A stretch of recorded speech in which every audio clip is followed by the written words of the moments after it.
ይህ የሶሎም ቲዩብ ነው።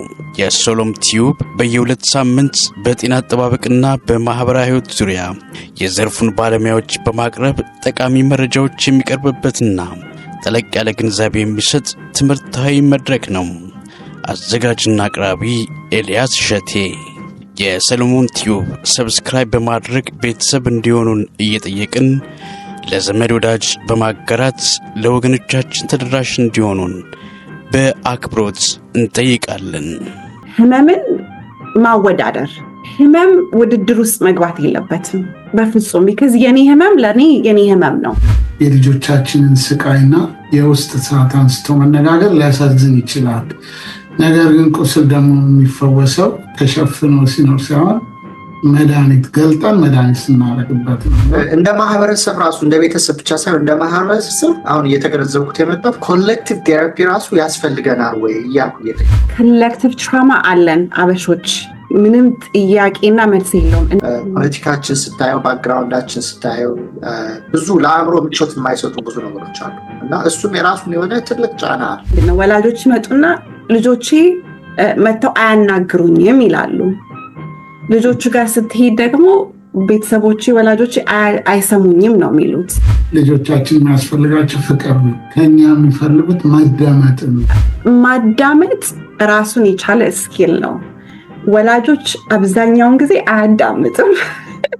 ኮንታክት ኢንፎርሜሽኖችን ሸር ማድረግ ከተቻለ ለምሳሌ እና በፕሮፌሽኑ እኔም በቤተክርስቲያን ብቻ ሳይሆን ብዙ ወንድሞች አሉ። በእኔ በኩል ያለው ብዙ ሪሶርስ አለኝ። እነሱን እንዴት ነው ሼር ማድረግ የሚቻለው?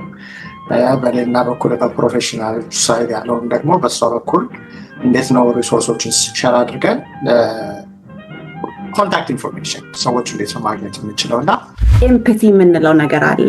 ህመምን ከማወዳደር ይልቅ እነሱ ጫማ ላይ ሆነን እነሱ ቦታ ላይ ሆነን በእነሱ አንግል፣ በእኛ በአደልቶቹ ሳይሆን በእነሱ አንግል፣ እነሱ ባሉበት በአውድ ውስጥ ነገሮችን ማየት፣ ቫሊዴሽን የምንለው ነገር በጣም አስፈላጊ። እውቅና መስጠት፣ የአንድ ልጅ ስሜት እና ገጠመኝ እውቅና መስጠት። ይሄ ሰው የተባለ ሁሉ የስነ ልቦና ጤንነት አንደኛው የሚገነባው ቫሊዴሽን ሲያገኝ ነው። በሽታ ድል ሆነ በሳይንስ ጥበብ መድኃኒት ተሰርቶ ኑሮ ተሻሻለ፣ ሳቅፈገግታ በዛ መስላ አየፍቀርቶ።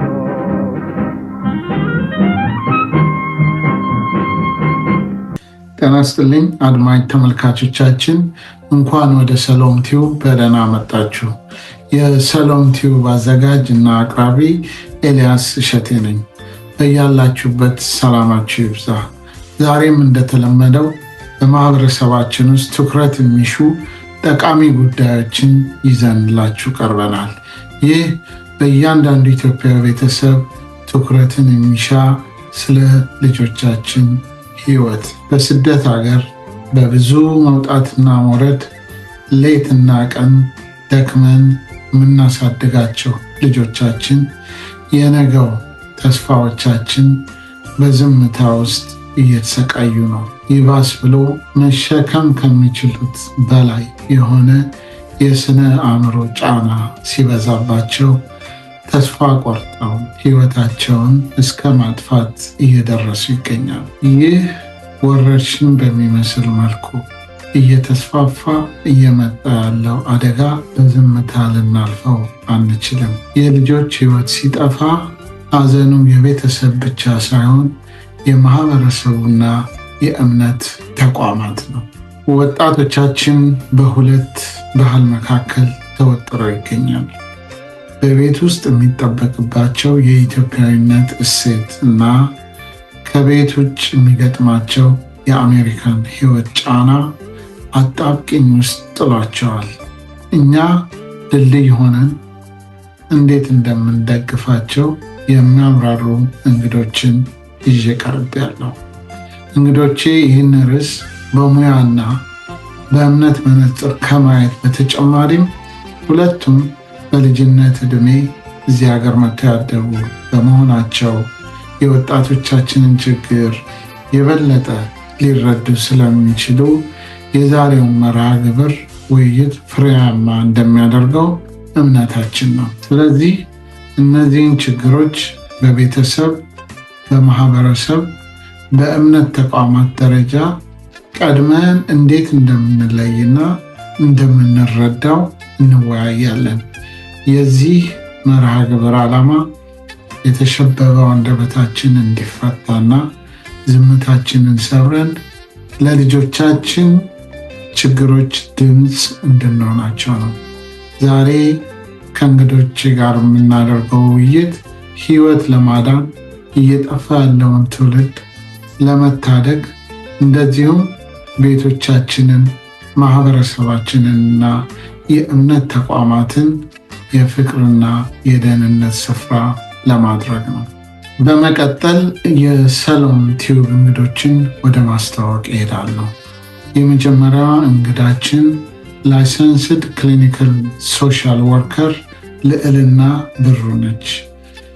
በኮሚኒቲ ወይም በማህበረሰብ የአእምሮ ጤና ዘርፍ ዙሪያ ለ18 ዓመታት በመስራት ለተለያዩ አደጋዎች ተጋላጭና ተገለው ለሚገኙ ማህበረሰብ የስነ አእምሮ ጤና አገልግሎት ስትሰጥ ቆይታለች። የስራ ልምዷ በቀጥታ ለተረጂዎች የአገልግሎት አበርክቶ ቁጥጥርና ክትትል እንዲሁም በፕሮግራም አመራርና አስተዳደር ዘርፎች ላይ የተመሰረተ ነው። በአሁኑ ጊዜ በሎስ አንጀለስ ውስጥ የአንድ ተቋም የክሊኒካል ዳይሬክተር ሆና የምትሰራ ሲሆን የተለያዩ የተመላላሽ ታካሚዎችን የስነ አእምሮ ጤና ፕሮግራሞችን በመምራትና በማስተዳደር ላይ ትገኛለች። አስተዳዳሪ ነች ማለት ነው። ሁለተኛው እንግዳዬ ሊቀ ዲያቆናት ታሪኩ ዴማስ ነው። ሊቀ ዲያቆናት ታሪኩ በአካዳሚው ሙያው ዝግጅቱ ኤሌክትሪካል ኢንጂነር ነው። በአሁኑ ሰዓት በአትላንታ ፌዴራል አቪዬሽን አድሚኒስትሬሽን ስፔክትረም ኢንጂነሪንግ ኢስተርን ሰርቪስ ኤሪያ ማኔጀር ነው። በእምነት ዘርፉ ደግሞ በኢትዮጵያ ኦርቶዶክስ ተዋሕዶ ቤተክርስቲያን የጆርጂያ እና አካባቢው ሀገረ ስብከት የሰንበት ትምህርት ቤት መምሪያ ኃላፊ ነው። እንደዚሁም በማዕከላዊ አትላንታ የምትገኘው የማህደረ ስብሐት ልደታ ለማርያም መንበረ ጵጵስና ገዳም በሊቀ ድቁና በማገልገል ላይ ይገኛል።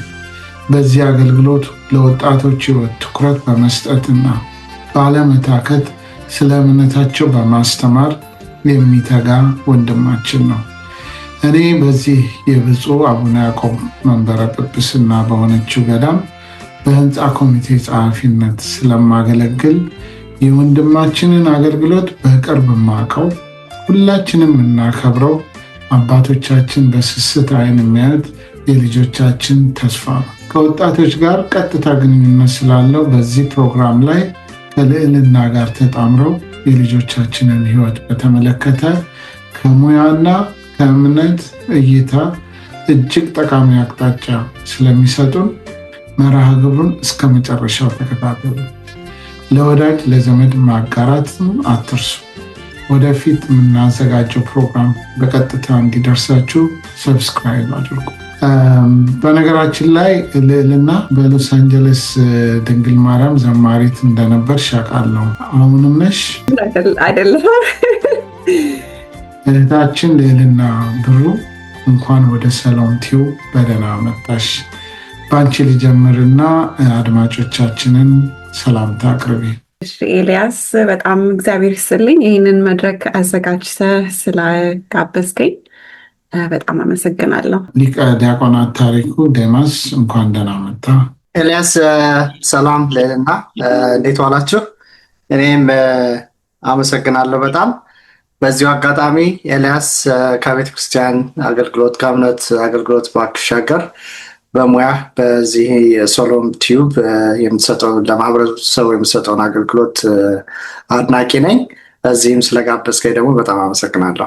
እግዚአብሔር ያክብረልኝ ሁለታችንም። እንግዲህ የዛሬው ዝግጅት ዓላማ ያው በወጣቶች የህይወት ማጥፋት አደጋ በሚመስል መልኩ ያለውን ቅድመ መከላከል የማህበረሰብ ሚናን ለመወያየት ስለሆነ መጀመሪያ ችግሩን ዲፋይን ለማድረግ ከልዕልና እንጀምርና ራስ ማጥፋት የራስ ህይወት ላይ መወሰን ሀሳብ ምንድን ነው? እንግዲህ ራስን የማጥፋት ሙከራ ወይም ሀሳብ የሚመጣው አንድ ሰው ከውስጣዊ ህመም ወይም ሰቆቃ ለመገላገል የተለያዩ እርምጃዎችን ይወስዳል። የሰው ልጅ በተፈጥሮ ከህመም መራቅ ነው የሚፈልገው እና የመጨረሻ እርምጃው ከዛ ህመም ለመላቀቅ የመጨረሻ እርምጃው እንግዲህ ራስ ማጥፋትን ነው። የተለያዩ ነገሮች ይሞክራሉ። ሱስም አንደኛው የሚወሰድ መንገድ ነው ከህመም ለመገላገል። ግን የመጨረሻው እርምጃ ሰው ተስፋ ሲቆርጥ በመጨረሻ የሚወስደው እርምጃ ራስን ማጥፋት ይሆናል ማለት ነው። እና ወደዚህ ደረጃ እንዲደርሱ ገፊ ምክንያቶች ምን ሊሆን ይችላሉ? ምክንያቶቹ ከሰው ይለያያል። አንደኛው ያው ትራማ የምንለው ነገር ነው። ትራማ ምንድን ነው የሚለውን ጥያቄ ስንመልስ ደግሞ አንድ አስከፊ ክስተት ሲፈጸም ወይም ሲደረግ አንድ ሰው ሲያጋጥመው ሲደርስበት ያንን ክስተት አስከፊ ክስተት የመቋቋም ውስጣዊና ውጫዊ አቅሙ ሲያንስ ያ ክስተት ውስጣዊ ቁስልን ይፈጥራል። አሁን ለምሳሌ አንድ ሴት ልጅ ብትደፈር መደፈሯ ክስተት ነው፣ ትራውማቲክ ኢቨንት እንለዋለን። ያ ክስተት ግን ውስጣዊ ቁስል እና ህመም ትቶ ያልፋል እና ያ ትቶት የሚያልፈውን ቁስል ነው ትራማ የምንለው። እና ሰው አብዛኛውን ጊዜ ምክንያት ሆኖ የሚመጣው ትራማ ነው። እና ትራማ ደግሞ ራሱን በተለያየ መንገድ ይገልጻል። አንደኛው ዲፕሬሽን ነው። ዲፕሬሽን የምንለው የስሜት መጨፍገግ ነው ይመስለኛል በአማርኛ ክሎሰስት ዴፊኒሽኑ። ሌላ ትራማ የሚያመጣው ጭንቀት ነው፣ ኤንዛይቲ። ግን ትራማ የተለያዩ የስነ ልቦና ቀውስ ያመጣል፣ የአእምሮ ጤና ችግር ያመጣል። ዋናው ምክንያት ሆኖ የሚመጣው ትራማ ነው እና ያ ሄዶ አስከፊ ደረጃ ሲደርስ እና ሰው መቋቋም አቅቶት ተስፋ የመቁረጥ ቦታ ላይ ሲደርስ ራስን ወደ ማጥፋት እርምጃ ይሄዳል ማለት ነው። ትራማ አንድ ነው ማለት ነው። ሌላው ስኪዞፍሬኒያ የምንለው የአእምሮ ኮንዲሽን አለ። አይ ቲንክ አብዛኛውን ጊዜ ኢትዮጵያም ይታወቃል። ቢካዝ አማኑኤልን ሆስፒታል ስናስብ አብዛኛውን ጊዜ እዛ ሆስፒታል የሚገቡት ይሄ ችግር ያላቸው ሰዎች ናቸው እና ስኪዞፍሬኒያ ማለት ከሪያሊቲ ወጣ ያለ ከሚጨበጥ ነገር ወጣ ያለን አስተሳሰብና እምነትን የሚይዝ ሰው ማለት ነው እና ይሄ በሽታ ወይም ይሄ ሜንታል ሄልት ኮንዲሽን አንደኛው ራሱን የሚገልጽበት ሲምፕተሙ ሃሉሲኔሽን ይባላል። አውዲቶሪ ሃሉሲኔሽን የሚባል ሲምፕተም አለው እና ይህ ሲምፕተሙ ምንድን ነው? ድምፅ መስማት ነው። ልክ ሌላ ሰው እንደሚያናግረን ማለት ነው። ኦፍኮርስ ሌላ ሰው አይሰማውም። ያ ድምፅ ያ ሰው ብቻ ነው የሚሰማው እና ያ ድምፅ የአንድ ሰው ድምፅ ሊሆን ይችላል፣ የሁለት ሰው፣ የሶስት ሰው፣ የአራት ሰው፣ የበርካታ ድምፅ ሊሆን ይችላል እና ያ የሚሰማው ድምፅ አይነትና ዘይቤ ያለው የራሱ እና ለምሳሌ አንደኛው አይነት የድምፁ ድራጋቶሪ አውዲቶሪ ሃሉሲኔሽን የምንለዋል እና ተሳዳቢ ድምፅ ማለት ነው። ያንን ሰው በውስጥ ሆኖ የሚሳደብ ድምፅ ማለት ነው።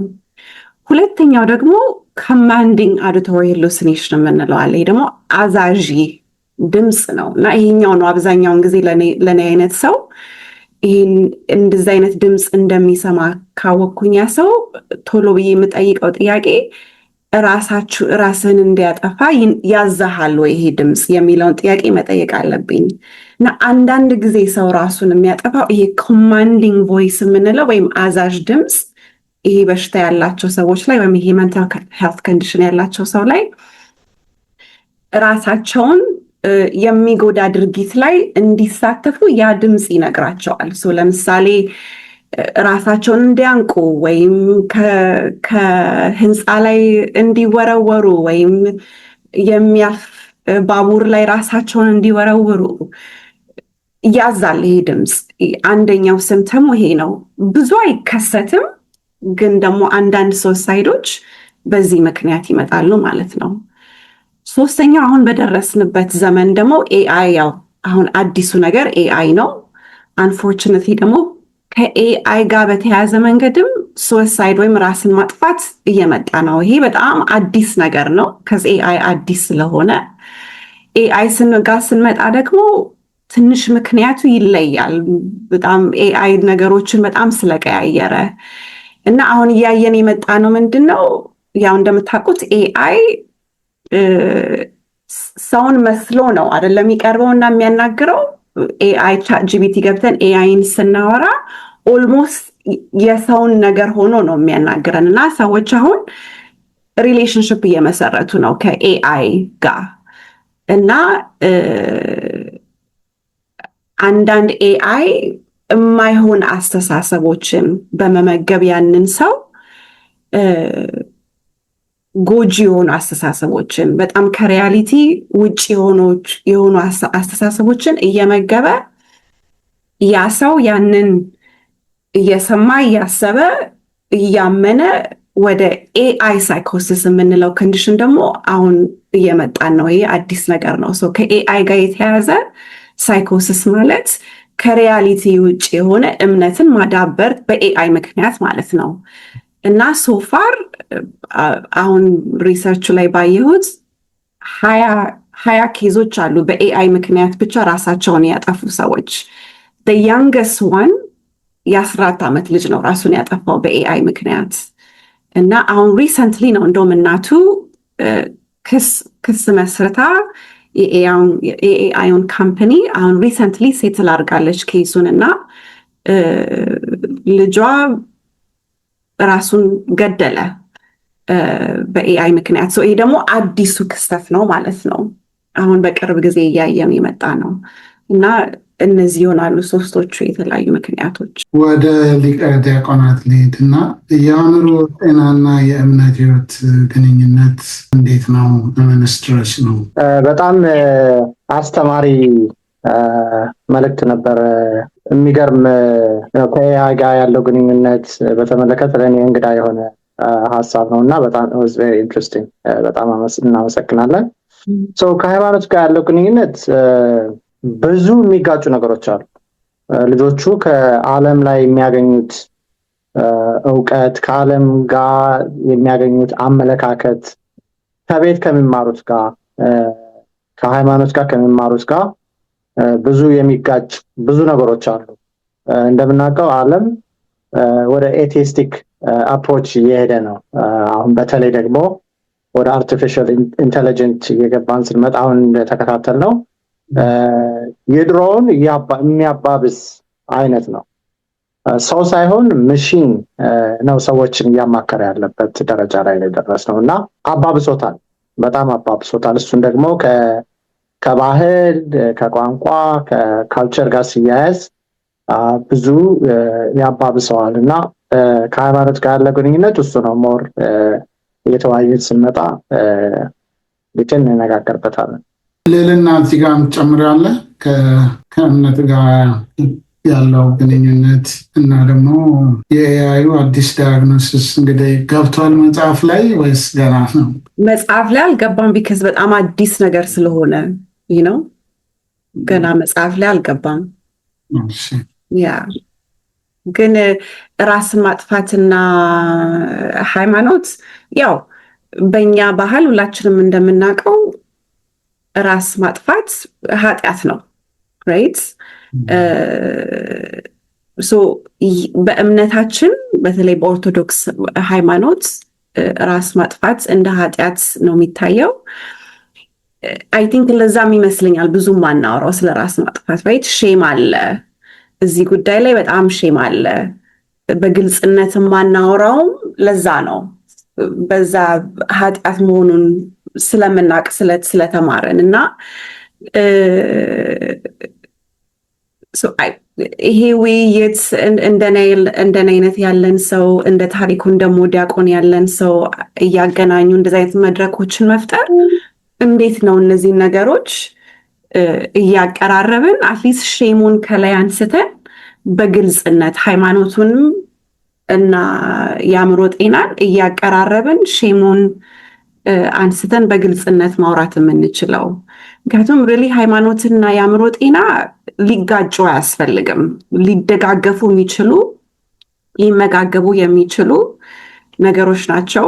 እምነት ሁል ጊዜም አቅም ነው ለአእምሮ ጤና፣ ለስነልቦና ጤና በጣም ኃይለኛ አቅም ነው እና ያንን እንደዛ ነው መጠቀም ያለብን። ግን ኦፍኮርስ ሲጋጩ እያየን ነው አሁን ታሪኩም እንደተናገረው እና እንደዚህ አይነት መድረኮችን የውይይት መድረኮችን መፍጠር አትሊስት ይሄ የሚጋጩትን ነገሮች እየፈተሽን እያቀለልን በውይይት ማስተካከል ግንዛቤ በመፍጠር ማህበረሰቡ ላይ ማስተካከል ስለምንችል ሪሊ አንተ የምትፈጥረው መድረክ ትልቁ ጥቅሙ እንግዲህ ይሄ ነው።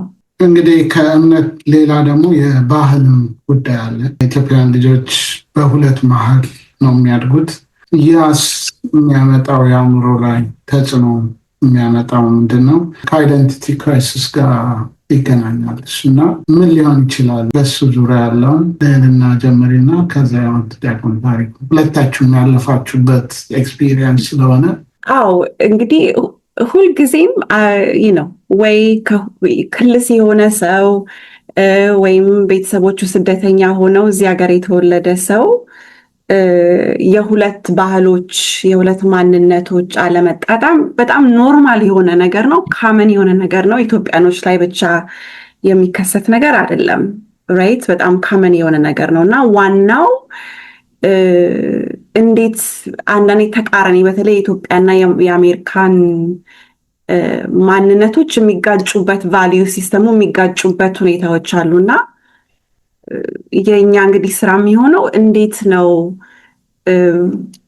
በግልጽነት በውይይት እንዴት ነው እነዚህን ነገሮች ማራመድ የምንችለው አንዱ አንዱን ሳይጨፈልቅ ማለት ነው። የእውነት ለመናገር እዚህ ታፒክ ላይ ኤክስፐርትስ የሚባሉት እዚህ ሀገር ተወልደው ያደጉት ልጆች ናቸው ራይት እና እኔ የኔንም ውስንነት መግለጽ ስላለብኝ ነው። እኔ ሃይ ስኩል እድሜ ላይ ነው የመጣሁት። እዚህ ተወልጄ አላደኩም። ሶ ሪሊ ይህንን በደንብ ሊናገሩ ችግሩን እና መፍትሄውን የሚያውቁት እዚሁ ሀገር ተወልደው በዚህ ጎዳና ያለፉት ልጆች ናቸው እና በአጠቃላይ ይሄ የሁለት አይደንቲቲዎች መጋጨት የተለያየ ነገሮችን ሊፈጥር ይችላል። አንደኛ ፓርቲኩላርሊ እንዳልኩት የኢትዮጵያና የአሜሪካን ቫሊዩ ሲስተም ተቃራኒ የሚሆኑበት ቦታዎች ብዙ አሉ አይደል? እና በወላጅና በልጅ መካከል የባህል ክፍተት አለ። ወላጆች ሙሉ ኢትዮጵያኖች ናቸው። ልጆቹ ደግሞ ቤት ውስጥ አንተም እንዳልከው ቅድም በኢትዮጵያዊ ስብዕና ባህል ያድጋሉ። ግን የሚኖሩበት ዓለምና ሀገር ደግሞ ቬሪ ማች አሜሪካናይዝድ ነው። በአሜሪካን ቫሊዩ ሲስተም ነው የሚያድጉት። እነሱም ሲያወሩ there is this lack of belonging ፉሊ ኢትዮጵያን አይደለንም። ኢትዮጵያ ሀገር ቢሄዱ ፉሊ ኢትዮጵያን አይደሉ። አሜሪካን ሀገርም ፉሊ አሜሪካን አይደለንም። የት ነን የሚለውም ያ ኮንፊውዥን እና ጥያቄ አለ አይደለ? there is this lack of belonging የት ነው እኔ belong የምሆነው? መሀል ላይ የመሆን ነገር ማለት ነው።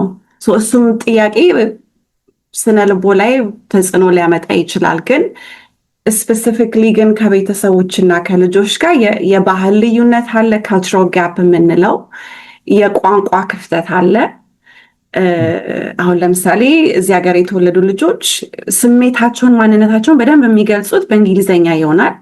ወላጆች ደግሞ ሪሊ ስሜታቸውን በደንብ መግለጽ የሚችሉት ነገሮችን በደንብ አብራርተው ማስረዳት የሚችሉት በአማርኛ ይሆንና በቃ የቋንቋ ልዩነት ላይ አንዳንድ ጊዜ there is loss in communication አለ አይደለ?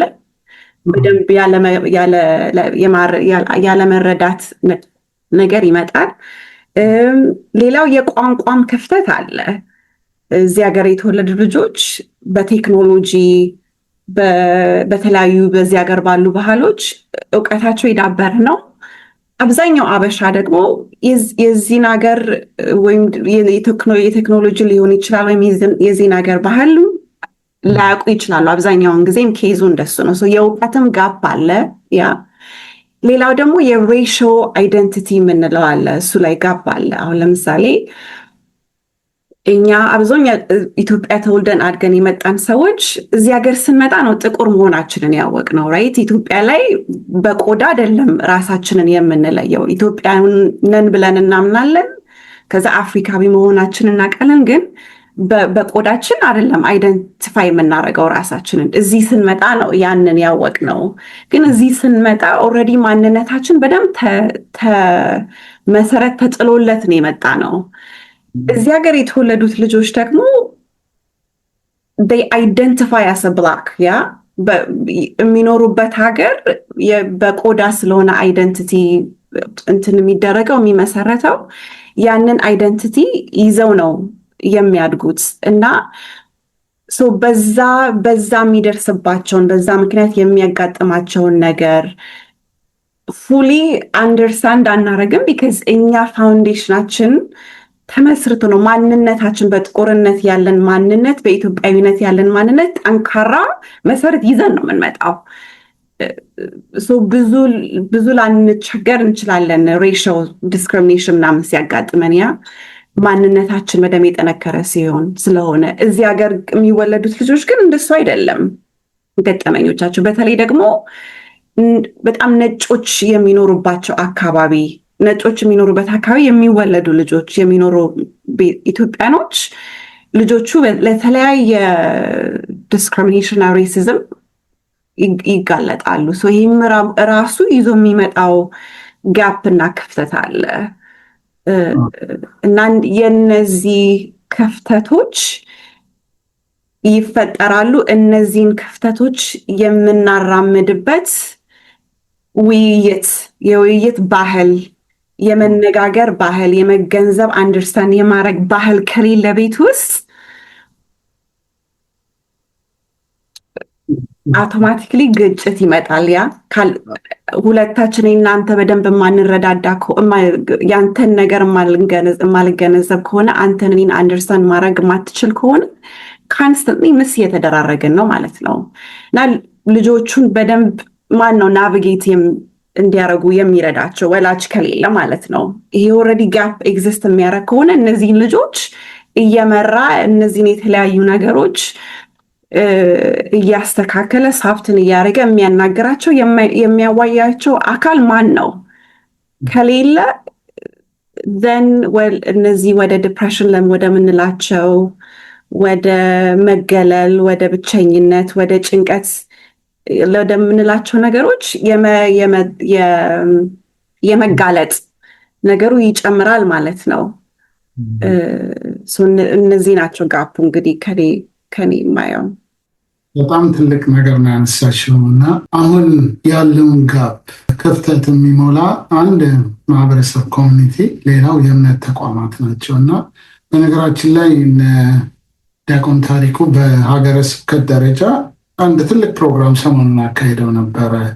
እንዲያውም አስተማሪዎችን አንዱ ክፍሉ አስተማሪዎችን ወጣት አስተማሪዎችን አሰልጥነው ወደ ወረዳቸው ወደ ቤተክርስቲያናቸው ሲሄዱ እንዲያስተምሩ እና ምናልባትም እንዲህ አይነት ክፍተቶችን እንዲህ ናቪጌት አድርገው ልጆችን ትምህርት ቤት ብቻ አይደለም ኢቭን ግራጁዌት አድርገው ወደ ስራ ዓለሙም ሲቀላቀሉ ይህ አይነቱ ሊደርስ ስለሚችል እንግዲህ ምን አይነት ሚና ልትጫወት ትችላለች ቤተክርስቲያን?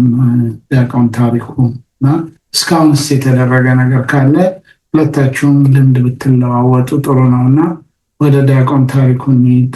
እሺ፣ አመሰግናለሁ ኤልያስ። እንግዲህ ልዕልና ብዙዎች ነገሮች ከሙያ አንጻር ሄዳበታለች። በባህል በኩል እኔ እንግዲህ ከልጆች ጋር ነው አገልግሎት በቤተክርስቲያን ውስጥ ከልጆች ጋር ነው። በተለይም ደግሞ እዚህ ሀገር በተወለዱ ልጆች እና አክቲቭሊ ኤንጌጅ አድርጋለሁ በእነዚህ አይነት ችግሮች ውስጥ። እንግዲህ በሙያዬ እንዳልከው ኤልያስ መሐንዲስ ነኝ ባይ ትሬኒንግ፣ ግን ወደ ልዕልና ፕሮፌሽንም ሳልወድ በግድ እየተጠጋው እየመሰለኝ ነው አሁን። ምክንያቱም ቤተሰቦቹ ቅድም ልዕልና አለችው ነው ግጭት ሲኖር አለመግባባት ሲኖሩ የነሌልን አይነት ፕሮፌሽኑ ራሱ ማያውቁ ብዙዎች ናቸው። ሳይኪያትሪስት፣ ቴራፒስት፣ ቢሄቪየራል ቴራፒ እንደዚህ እንዳሉ ራሱ አይዲያው የላቸውም በአብዛኛው ማህበረሰቦች። አይዲያውም እንኳን ቢኖር የፋይናንስ ችግሮች ይኖራሉ፣ ካልቸራል ሊሚቴሽንም ይኖራል። እንደዚህ አይነት ቦታዎች ለመሄድ አእምሮ ክፍት መሆን አለበት። እሱም ችግር ሊሆን ይችላል እና ባይ ዲፎልት እኔ ነኝ የሚደወልልኝ ልጆች የሚደወልልኝ እና ኢንፋክት አይ ሃድ ዲስከሽን ከአንድ ልጅ ጋር ዛሬ ውይይት ነበር በዚህ በተመሳሳይ ችግር። ስለዚህ የዚህ አይነት ኮንቨርሴሽኖቹ ውይይቶቹ በጣም ጠቃሚ ናቸው፣ በጣም አይን ገላጭ ናቸው። እንደዚህ መወያየት ይቻላል እንዴ የሚሉ ሀሳቦችን ይገልጣል እና በጣም ጠቃሚና ሊቀጥል የሚገባው ነገር ነው። እንግዲህ በባህል በኩል አሁን የዘረዘርኳቸው ቅድም ልና መሄደችባቸው ሊሚቴሽኖች ብዙዎች ናቸው እና ልጆቹ በሚገጥማቸው ችግር መጀመሪያ ማግኘት የሚችሉት አክሰስ ያላቸው ፋሚሊ ጋር ነው፣ ቤተሰብ ጋር ነው። ቤተሰብ ጋር ሲወያዩ ደግሞ ልጆቹ የሚናገሩት ችግርና የቤተሰቦች አንደርስታንዲንግ ሰማይና ምድር የተራራቀ ለእነሱ በጣም ከአእምሮ በላይ የሚከብድ ችግር ለቤተሰቦች እንዴ ምንድን ነው ምን ሆንኩ ብለህ ነው። እንዲያውም አሁን በቲክቶክ በምን ቀልድ ጀምረዋል ልጆቹ። my parents conversation goes ድሮ ልጅ እያለሁ በእግሬ 2 ሰዓት ብዬትኩ ነው የተማርኩ ምናምን እያሉ መቀለድ ጀምረዋል which is good fine and so እና ልጆቹ ግን they go depressed በጣም ጭንቀት ውስጥ ይገባሉ። አለፍ ሲልም አሁን የምንነጋገርበት ወደ ራስን እስከ ማጥፋት ድረስ የሚደርሱበት ደረጃ አለና የባህል ተጽዕኖ በጣም በጣም ከባድ ነው። ከድሮ አሁን የተሻለ ነው፣ ግን ብዙ ስራዎች ደግሞ ሊሰራ ይገባል። ከኤአይ ጋር ደግሞ አሁን ኮምፒት እያደረግን ነው ከነበረው የሳይንስ ደረጃ ሳይሆን አሁን ደግሞ ላቅ ወዳለ ደረጃ ነው ያለው። አንደኛ እሱ ነው። ሁለተኛ ደግሞ ከቤተክርስቲያን ጋር ያለው ግንኙነት እንግዲህ ቤተክርስቲያን የማህበረሰቡ መገለጫ ነች አይደል?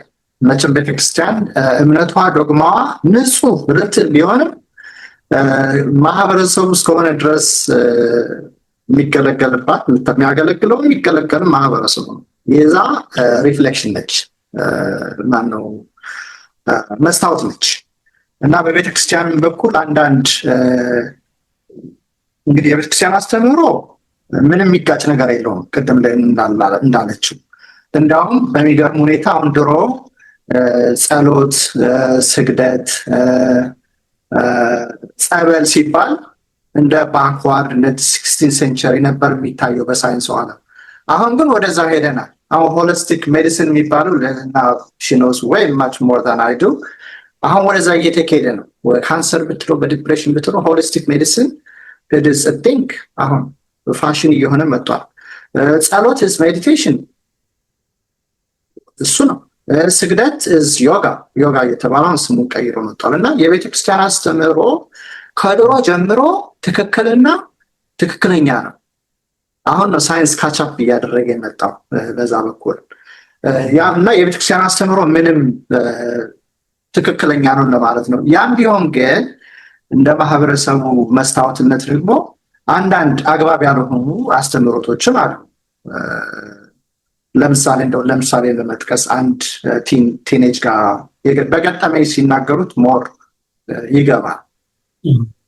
እናትየዋ ደወለችልኝ እና ልጄ በቃ ትምህርት ቤት አልሄድም አለችኝ፣ ኮሌጅም አልሄድም አለችኝ እና ምንም ማድረግ አልችልም፣ ምን ላድርግ እባክህ እርዳኝ። አላውቃትም፣ ቤተክርስቲያንም ብዙም አንተዋወቅ።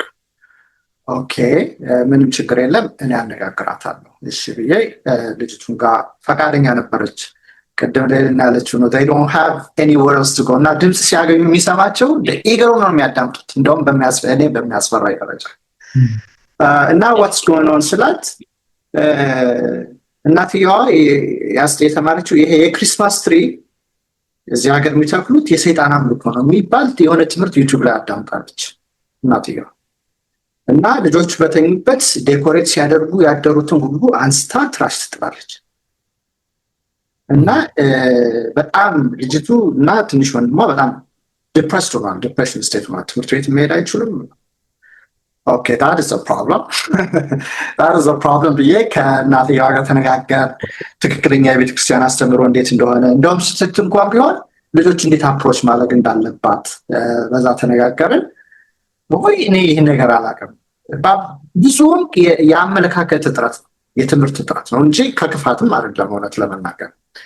እሱ አሁን አንድ ኤግዛምፕል ነው። በቤተክርስቲያን በኩል የማህበረሰቡ ሪፍሌክሽን 10 አንዳንድ ሰዎች በማወቅም ባለማወቅም የሚያስተምሩት አስተምሮት በማህበረሰቡ ላይ ጫና ይፈጥራል። ያ ደግሞ ችግር ሞር ፋሚሊ ፍሪክሽን ይፈጥራል ማለት ነው። ጀስት አን ኤግዛምፕል አንድ ምሳሌ። በአጠቃላይ ምንድነው ቤተክርስቲያን ሙሉ የሆነ ፈውስ አላት። በሳይንሱ ዓለምም የሚጋጭ ምንም ነገር የለውም እና ይሄንን አስተካክሎ የመሄድ የቤተክርስቲያን ኃላፊነት ነው። ኃላፊነቷንም አሁን እግዚአብሔር ይመስገን የቤተክርስቲያን ልጆች ፕሮፌሽናሎች አሉ። አትላንታም፣ ሎስ አንጀለስም አለ እና አይኖች በሌሎች ስቴቶችም አሉ እና እነሱን እያጋበዝን ስለዚህ ኖሌጅ አይ ኦፕኒንግ አሁን ስለ ኤአይ ያለውን ግንኙነት በእውነት እኔ አላቅም። ብዙን ያለው ሰው ነኝ ግን አላቅም ነበር እና was very interesting to hear እና ቤተክርስቲያን ይህን እየሰራች ነው። ግን ሊሚቴሽን አለ አይደለ? እስከተወሰነ ድረስ ነው መሄድ የምችለው። ይሄ ግን መስፋት አለበት።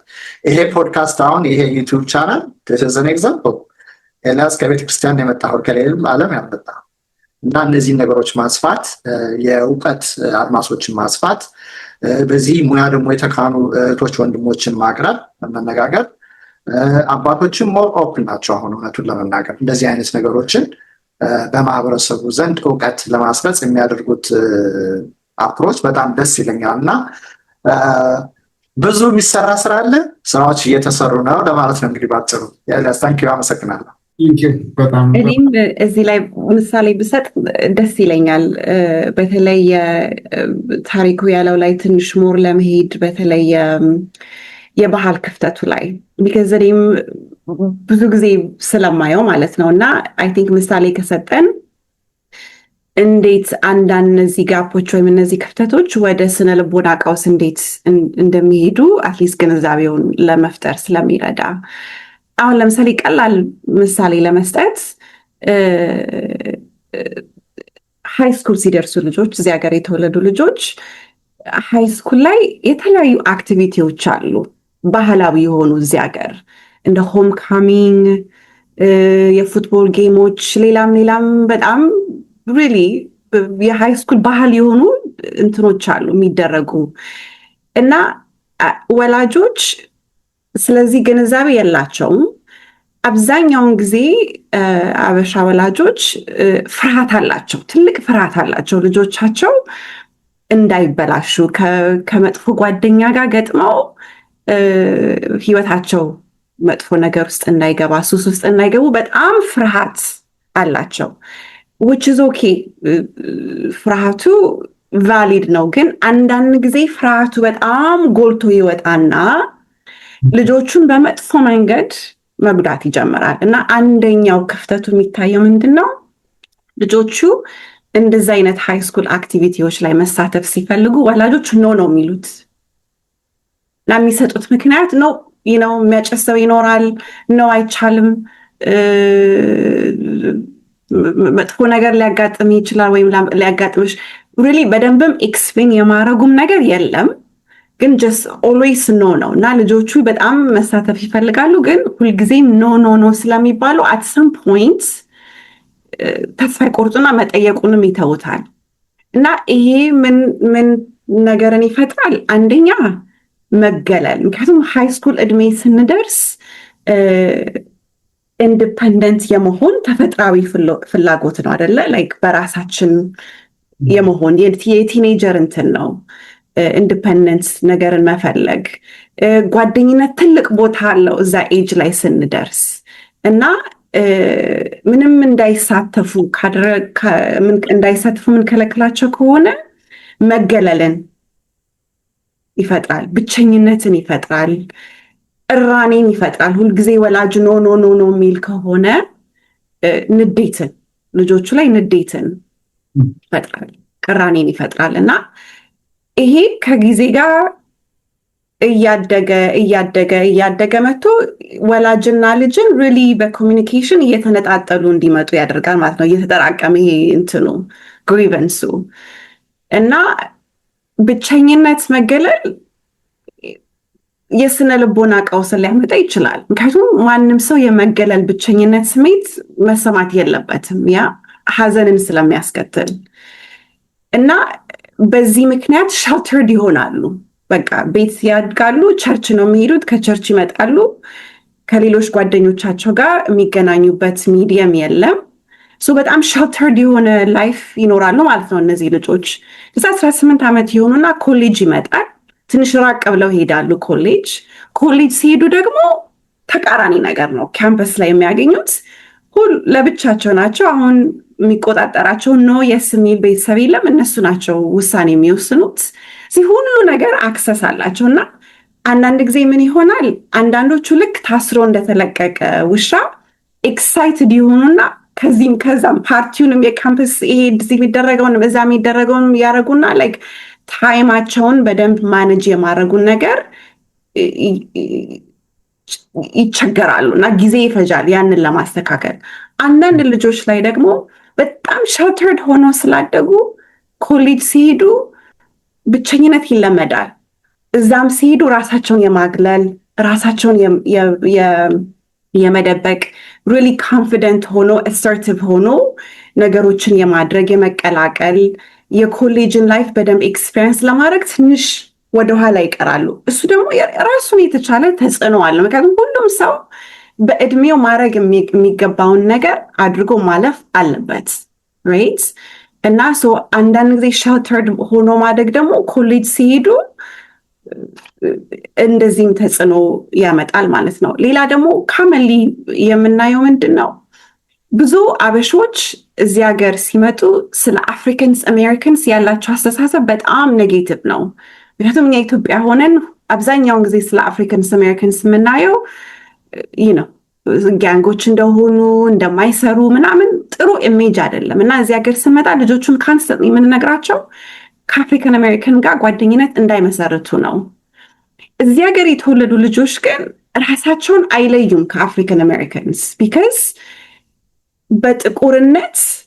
በጥቁርነታቸው ስለሚያምኑ ከአፍሪካን አሜሪካንስ ልጆች ጋር እንደ ሶሊዳሪቲ ራሳቸውን አንድ የመሆን ነው የሚያዩት እንጂ አይነጥሉም። እና በጣም የመቱት ወላጅ አውቃለሁ። ልጁ ከአፍሪካን አሜሪካን ጋር ጓደኝነት ስለመሰረተ አባት ተቆጥቶ ልጁን የመታበት ኬዝ አይቻለሁ። ጀስት ቢካዝ ከጥቁር ጋር ግንኙነት ስለፈጠርና ልጆቹ ላይ ኮንፊውዥን ይፈጥራል። ለምን እኔም ጥቁር ነኝ፣ ለምንድን ነው ከአፍሪካን አሜሪካን ጋር ጓደኝነት የማልመሰርተው? አብዛኛውን ወላጆች ይህንን በደንብ አብጠርጥረው እንዴት ነው ኤክስፕሌን የሚያደርጉት? ምክንያቱም አስተሳሰባቸው ኦልሬዲ የተመሰረተው ትክክል ያልሆነ ነገር ላይ ስለሆነ ማለት ነው። ይሄ ጥያቄን ይፈጥራል ማንነታቸው ላይ። የልጆቹ ማንነት ምንድን ነው ልዩነቱ? እኔና አፍሪካን አሜሪካን ልዩነታችን ምንድን ነው? ሁለታችንም ጥቁር ነን፣ እኩል ነው ይሄ ሀገር እኔና እነሱን የሚያይ። እኔም ጥቁር ነኝ፣ እሱም ጥቁር ነው at the end of the day። እና የሬሽል አይደንቲቲው ሌላ ኮንፊውዥን የሚፈጠረው ወላጆች በሚናገሩትና በሚያሳዩት ባህሪ ነው። እና ጅስ ምሳሌ ለመስጠት ነው። ሌላም እዚህ ላይ አክቹዋሊ መጨመር የምፈልገው የባህል ክፍተቱ ላይ ምን ባህል አለ? በእኛ ባህል ለልጆች ብዙ ቦታ አንሰጣቸውም። ልጆች እኮ ናቸው አይገባቸውም ይባልና እነሱ ፊት መወራት የሌለበትን ነገር እናወራለን አይሰሙም በማለት። ግን ልጆች ስፖንጆች ናቸው። ሁሉንም ነገር ነው የሚስቡት፣ ሁሉንም ነገር። አንዳንድ ጊዜ ደግሞ አሁንም ቦታ ስለማንሰጣቸው ይገባቸዋል ብለን ስለማናስብ መናገር ያለብንን ነገር ኤክስፕሌን ማድረግ ያለብንን ነገር ሳንናገር እናልፍና ያም ራሱ ጉዳት ያመጣል። ሌላው በባህላችን በጣም ታቡ የሆኑ ታፒኮች አሉ። ፒዩበርቲ አሁን በእኛ ባህል የሚወራ ነገር አይደለም። ስለ ሴክስ አናወራም ከልጆቻችን ጋር። እዚህ ሀገር ግን አሁን ስለ ፒዩበርቲ ስለ ሴክስ ማን ነው አስተማሪ የሆነ የመጣው? ሶሻል ሚዲያ ነው። because ወላጆች አበሾች ይሄ ባህል ስለሌለን በግልጽነት ስለነዚህ ጉዳዮች ማውራት ስለማንችል ይህንን ኢንፎርሜሽን ከየት ነው ልጆቹ የሚያገኙት? አሁን ራይት እኛ የፈጠርነውን ክፍተት ማን ነው የሚሞላው ማለት ነው። እና አሁን ደግሞ የሶሻል ሚዲያ ዘመን ስለሆነ አብዛኛውን ኢንፎርሜሽን አሁን አስተማሪ የሆነው ሶሻል ሚዲያ ነው። ራይት ይሄም ሌላ አንዱ ክፍተት ነው ማለት ነው፣ የባህል ክፍተት። እኛም ማናወራቸው ግን በጣም መወራት የሚገባቸው በዚህ ዘመንና በዚህ ጊዜ ወደ ኮሌጅ ሲገቡ ቢያልሽውን ልክ እንደዚህ በቃ ፍሪ ራይድ እንደዛ ሲያገኙ ይሄ የአደንዛዥ እጽ መጠቀምና እሱ ነው ይመጣውና ያ ለስነ አእምሮ በሽታ አንዱ የሚያጋልጥ ጉዳይ ነው አይደለም። ስለሱ እንድትሄጅበት ነው የአደንዛዥ እጹና ሌላው ወላጆች አሁን በከፊል አንስታችኋል፣ ዲያቆን ታሪኩም አንስተዋል። ችግራቸውን ሲናገሩ ልጆች ዲስሚሲቭ የመሆን ችግራቸውን ማቃለል፣ ይህ ደግሞ ችግር ነው እንደኛ በዚህ አልፈን በዚህ ጦርነት ምናምን ብሎ የልጆችን ችግር መንገር ልጆቹ ላይ የሚያመጣው ጫና ምን እንደሆነ እሱን ትንሽ ካብራራሽ በኋላ ሌላው ወላጆች ልጄ ዲፕረስ ሆነ ወይም ወደ ዲፕሬሽን እየሄደ ነው የሚል ቅድመ ማስጠንቀቂያ ምልክት የሚያዩት ነገር ካለ ያንን ደግሞ ተረድተው እርዳታ የሚፈልጉበት ወይ ደግሞ እንዴት ልጃቸውን አፕሮች ማድረግ እንዳለባቸው በሳይንሱም በእምነቱም ሁለታችሁም ወደ ቤተክርስቲያን ማሳየት አባቶች ቅድም እንዳለው እየተረዱት ነው። በእምነትም ሊረዱ ይችላሉ እንደዚሁም በሳይንሱም እና ሁለታችሁም በዚህ ጉዳይ ብትሄዱበት ጥሩ ነው። ምክንያቱም የኛ የድሮ ታሪክ ያለፍንበትን እንዲያውም አንዳንዴ ጫናው በጥሩ ጎኑ ነው። ልጆችን ለማበረታታት እኔ በዚህ አልፌ በእግሬ እንትን ብዬ መጥቼ ለአንተ ነው የሁሉም የሆነው ምናምን ይሉና ልጆች ላይ ያ ሁሉ ጫና መጥቶ በትምህርታቸው ፌል ላለማድረግ ከትምህርቱ ሌላ ወላጆቻቸውን ላለማስከፋት የሚያልፉበት መንገድ አለና በሱ ላይም ብንሄድበት ጥሩ ነው። ዲያቆን ታሪኩ እንጀምር። እንግዲህ ቅድም ልዕልና እንዳለችው የኛ የተለየ አይደለም። ይሄ የሃይማኖት የቋንቋ ችግሮቹ ተግዳሮቶቹ በእኛ ላይ የተወሰኑ ብቻ ነው። ሌሎች ባህሎችም እሱ ችግሮች አሉ። የኛ ልዩ የሚያደርገው ምንድን ነው? ካልቸራሊ ብዙ የኛ ስፔሲፊክ የሆኑ ብዙ ሊሚቴሽኖች አሉ። ብዙ ቅድም የተናገርኳቸው የቋንቋም የባህልም በሃይማኖትም ደግሞ በትክክለኛ ባለመገንዘብ በሰዎች ላይ የሚያመጣው ተጽዕኖ አለ። ቴክኒካሊ ልናብትሄድበት ደስ ይለኛል ከሙያ አንጻር ከእጽ ጋር እንዴት ወደ ዲፕሬሽን ከዛም ደግሞ ላቅ ሲል ወደ ሱሳይድ እንዴት እንደሚሄድ እሷ ብትሄድበት ደስ ይለኛል። ከእኔ ኤክስፔሪየንስ ግን ካየሁት ናት ፐርሰናሊ ግን ከልጆቹ ከቤት ነው የሚጀምረው። ከቤት ይጀምራል። የቋንቋ የኮንቨርሴሽን ሊሚቴሽን ይኖራል፣ ይቆማል፣ ኮንቨርሴሽን ይቆማል። ከዛ ሃይስኩል ከጨረሱ በኋላ ኮሌጅ ይሄዳሉ፣ ኤክስፖዝድ ይሆናሉ። ያ ፍሪደም ደግሞ ከዚህ ከእጽ ጋር ያገናኛቸዋል። አክሰስ አለ። ስፔሻሊ በአሁኑ ሰዓት እና ወቅት ጊዜ ደግሞ አክሰስ አላቸው ከእጽ ጋር የሚገናኙበት። እሱን ሲወስዱ ናቹራል ትራንዚሽን ወደ ሌላ መጥፎ ነገሮች መሄዳቸው ወደ ዲፕሬሽን እንደሚወስድ ሳይንሱም የሚናገረው ነገር ነው። ለእኔ እንደኔ ቤተክርስቲያን የሚያገለግሉ እዚህ ሀገርም ያደጉ ወይም የተወለዱ ልጆች የሚሰጠው ምክር ምንድን ነው? ቤተሰቦች ያዳምጣሉ። እኔ በጣም እያበረታታኝ የመጣ ነገር ምንድን ነው? ቤተሰቦች ይሰማሉ። ችግሮችን ሲነገራቸው፣ የተለያየ አመለካከት ፐርስፔክቲቭ ሲሰጣቸው ያዳምጣሉ እና ፓረንት ባሽንግ እለዋለሁ ሰው ልጆችን ሳናገር ፓረንት ባሽንግ አይደለም። እንደዚህ በባህላችን እንደዚህ ነው እንደዚህ ታደርጋላችሁ ሳይሆን ኤክስፕላኔሽን ነው። ለቤተሰቦች ያሉበትን የመጡበትን ስፔስ ተረድተን ለእነሱ ኤክስፕሌን ስናደርግላቸው ይረዳሉ እና ይሄ የራሱ የቻለ ፖዚቲቭ ማለት መልካም እሴት ነው። ተነግሮት የማይሰማ አለ እና በአብዛኛው ቤተሰቦች ያዳምጣሉ፣ ይሰማሉ ነገሮችን በተለያየ አንግል ለማየት እና በእኔ ፖዚሽን ያሉ በእኔ ቦታ ላይ ያሉ በቤተክርስቲያን ደረጃ የሚያገለግሉ ወጣቶች ለቤተሰቦቹ ኤክስፕሌን ማድረግ ብቻ ነው የሚጠበቅ እንጂ ከዛ በኋላ ሞር መግባባት ኮንቨርሴሽን ኮሚኒኬሽን ይመጣል፣ ሞር መግባባት ይፈጠራል ማለት ነው እና ቅድም እንዳልኩት እስኪ ሌላ ደግሞ በፕሮፌሽኑ ያለውን ጉዳይ ብታይበት ሞር እንማራለን ብዬ እጠብቃለሁ። ያ ሱስና የስነ ልቦና ጤና የአእምሮ ጤና ያው አንድ ላይ ነው የሚሄዱት፣ ጎን ለጎን ሆኖ ነው የሚሄዱት። ሱስ በአጠቃላይ ሱስ ዓላማ አለው። ዝም ብሎ ሱስ አይመጣም። ሱስ አብዛኛውን ጊዜ 99.9% of the time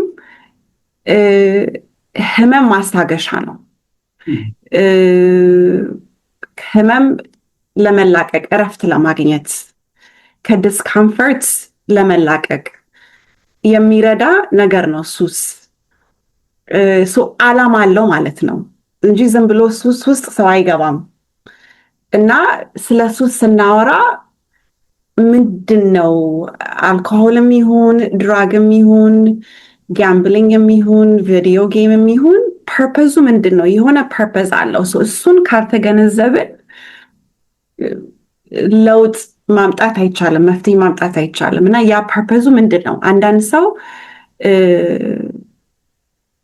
ምቾት የማይሰጠውን ስሜት ለመራቅ ሐዘንም ይሁን ንዴትም ይሁን ጸጸትም ይሁን ቁጭትም ይሁን እነዚህ የማይፈለጉ ስሜቶችን ለመራቅ ሊያጨስ ይችላል፣ ሊጠጣ ይችላል። አንዳንድ ሰው ኮንፊደንስ በጣም ሻይ የሆነ ሰው በደንብ መግባባት የማይችል ሰው ኮንፊደንስ እንዲኖረው ሲፈልግ አልኮሆል ይጠጣል በደንብ ለማውራት። ጭንቅንቅ የሚለው ሰው ሪላክስ ለማድረግ ዊድ ሊያጨስ ይችላል። ያ ሰው የተለያየ ፐርፐዝ አለው ማለት ነው። ግን ሱስ ደረጃ ከደረሰ አንድ ነገር ሱስ ደረሰ ማለት ያንን ነገር ካቆመ ያ ሰው ዊድራው ሲምፕተም ይኖረዋል ማለት ነው። ከሱስ አንድ ሱስ የሚሆነው ዲፔንደንት እዛ ላይ በቃ ዲፔንደንት ሆንን ማለት ነው። እና ያ ነገር ከቆመ ሲጋራ የለመደ ሰው ያን ሲጋራ ካላጨሰ ራስ ምታት ይመጣል፣ መነጫነጭ ይመጣል፣ ቁጡ መሆን ይመጣል አይደለ? እነዚህ እንግዲህ ዊድራው ሲምፕተምስ ናቸው።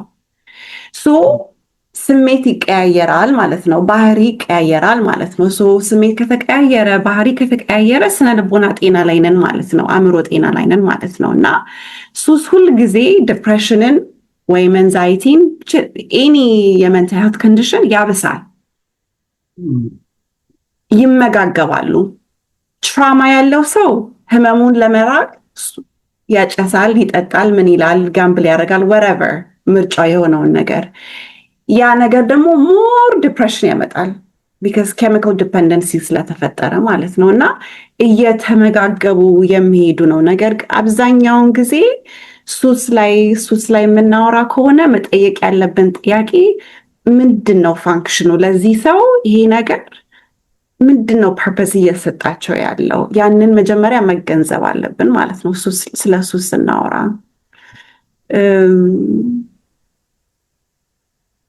ሌላ አይ ቲንክ ታሪኩ ቅድም መንሽን ያደረገው ከልጆች ጋር ስናወራ የልጆችን ስሜት እና ህመም ማቃለል በጣም በቃ ትልቁ ችግር እሱ ነው።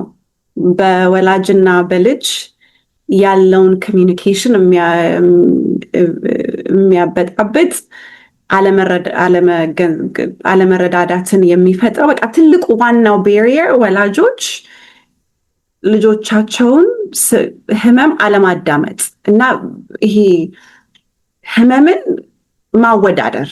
ህመም ውድድር ውስጥ መግባት የለበትም በፍጹም። ቢካዝ የኔ ህመም ለእኔ የኔ ህመም ነው።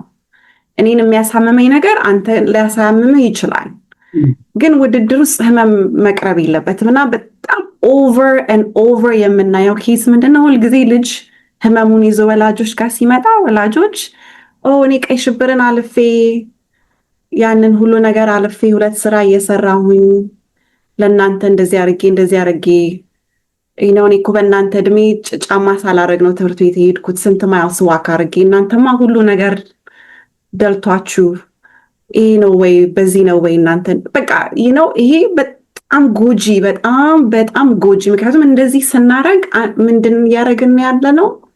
ኢንቫሊዴት እያደረግን የእነሱን ህመም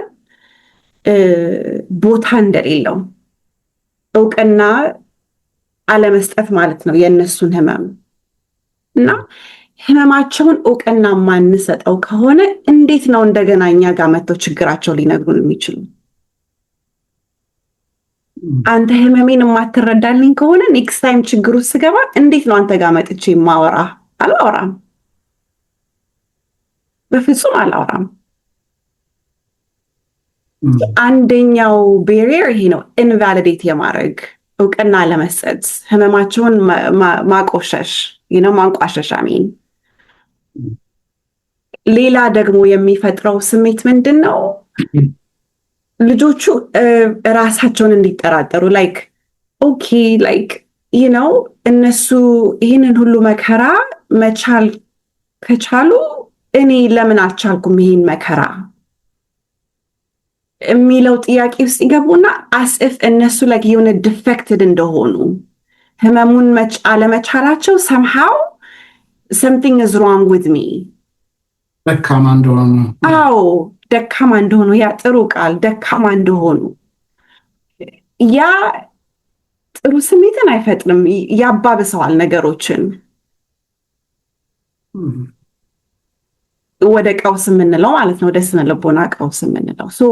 አንደኛው ወላጆች የሚፈጽሙት ስህተት ይሄ ነው ማለት ነው፣ ህመምን ማወዳደር እና ኢንቫሊዴት የማድረግ። ከእጽ ጋር ተይዞ አንድ ነገር ትዝ አለኛለህ እና ስትይ ስታሪና በቤት እንግዲህ ከሚያጋጥሙኝ ብዙ ነገሮች ናቸው እና ብዙዎቹን ቶለሬት ማድረግ የሚገባን ትንንሽ ነገሮች አሉ።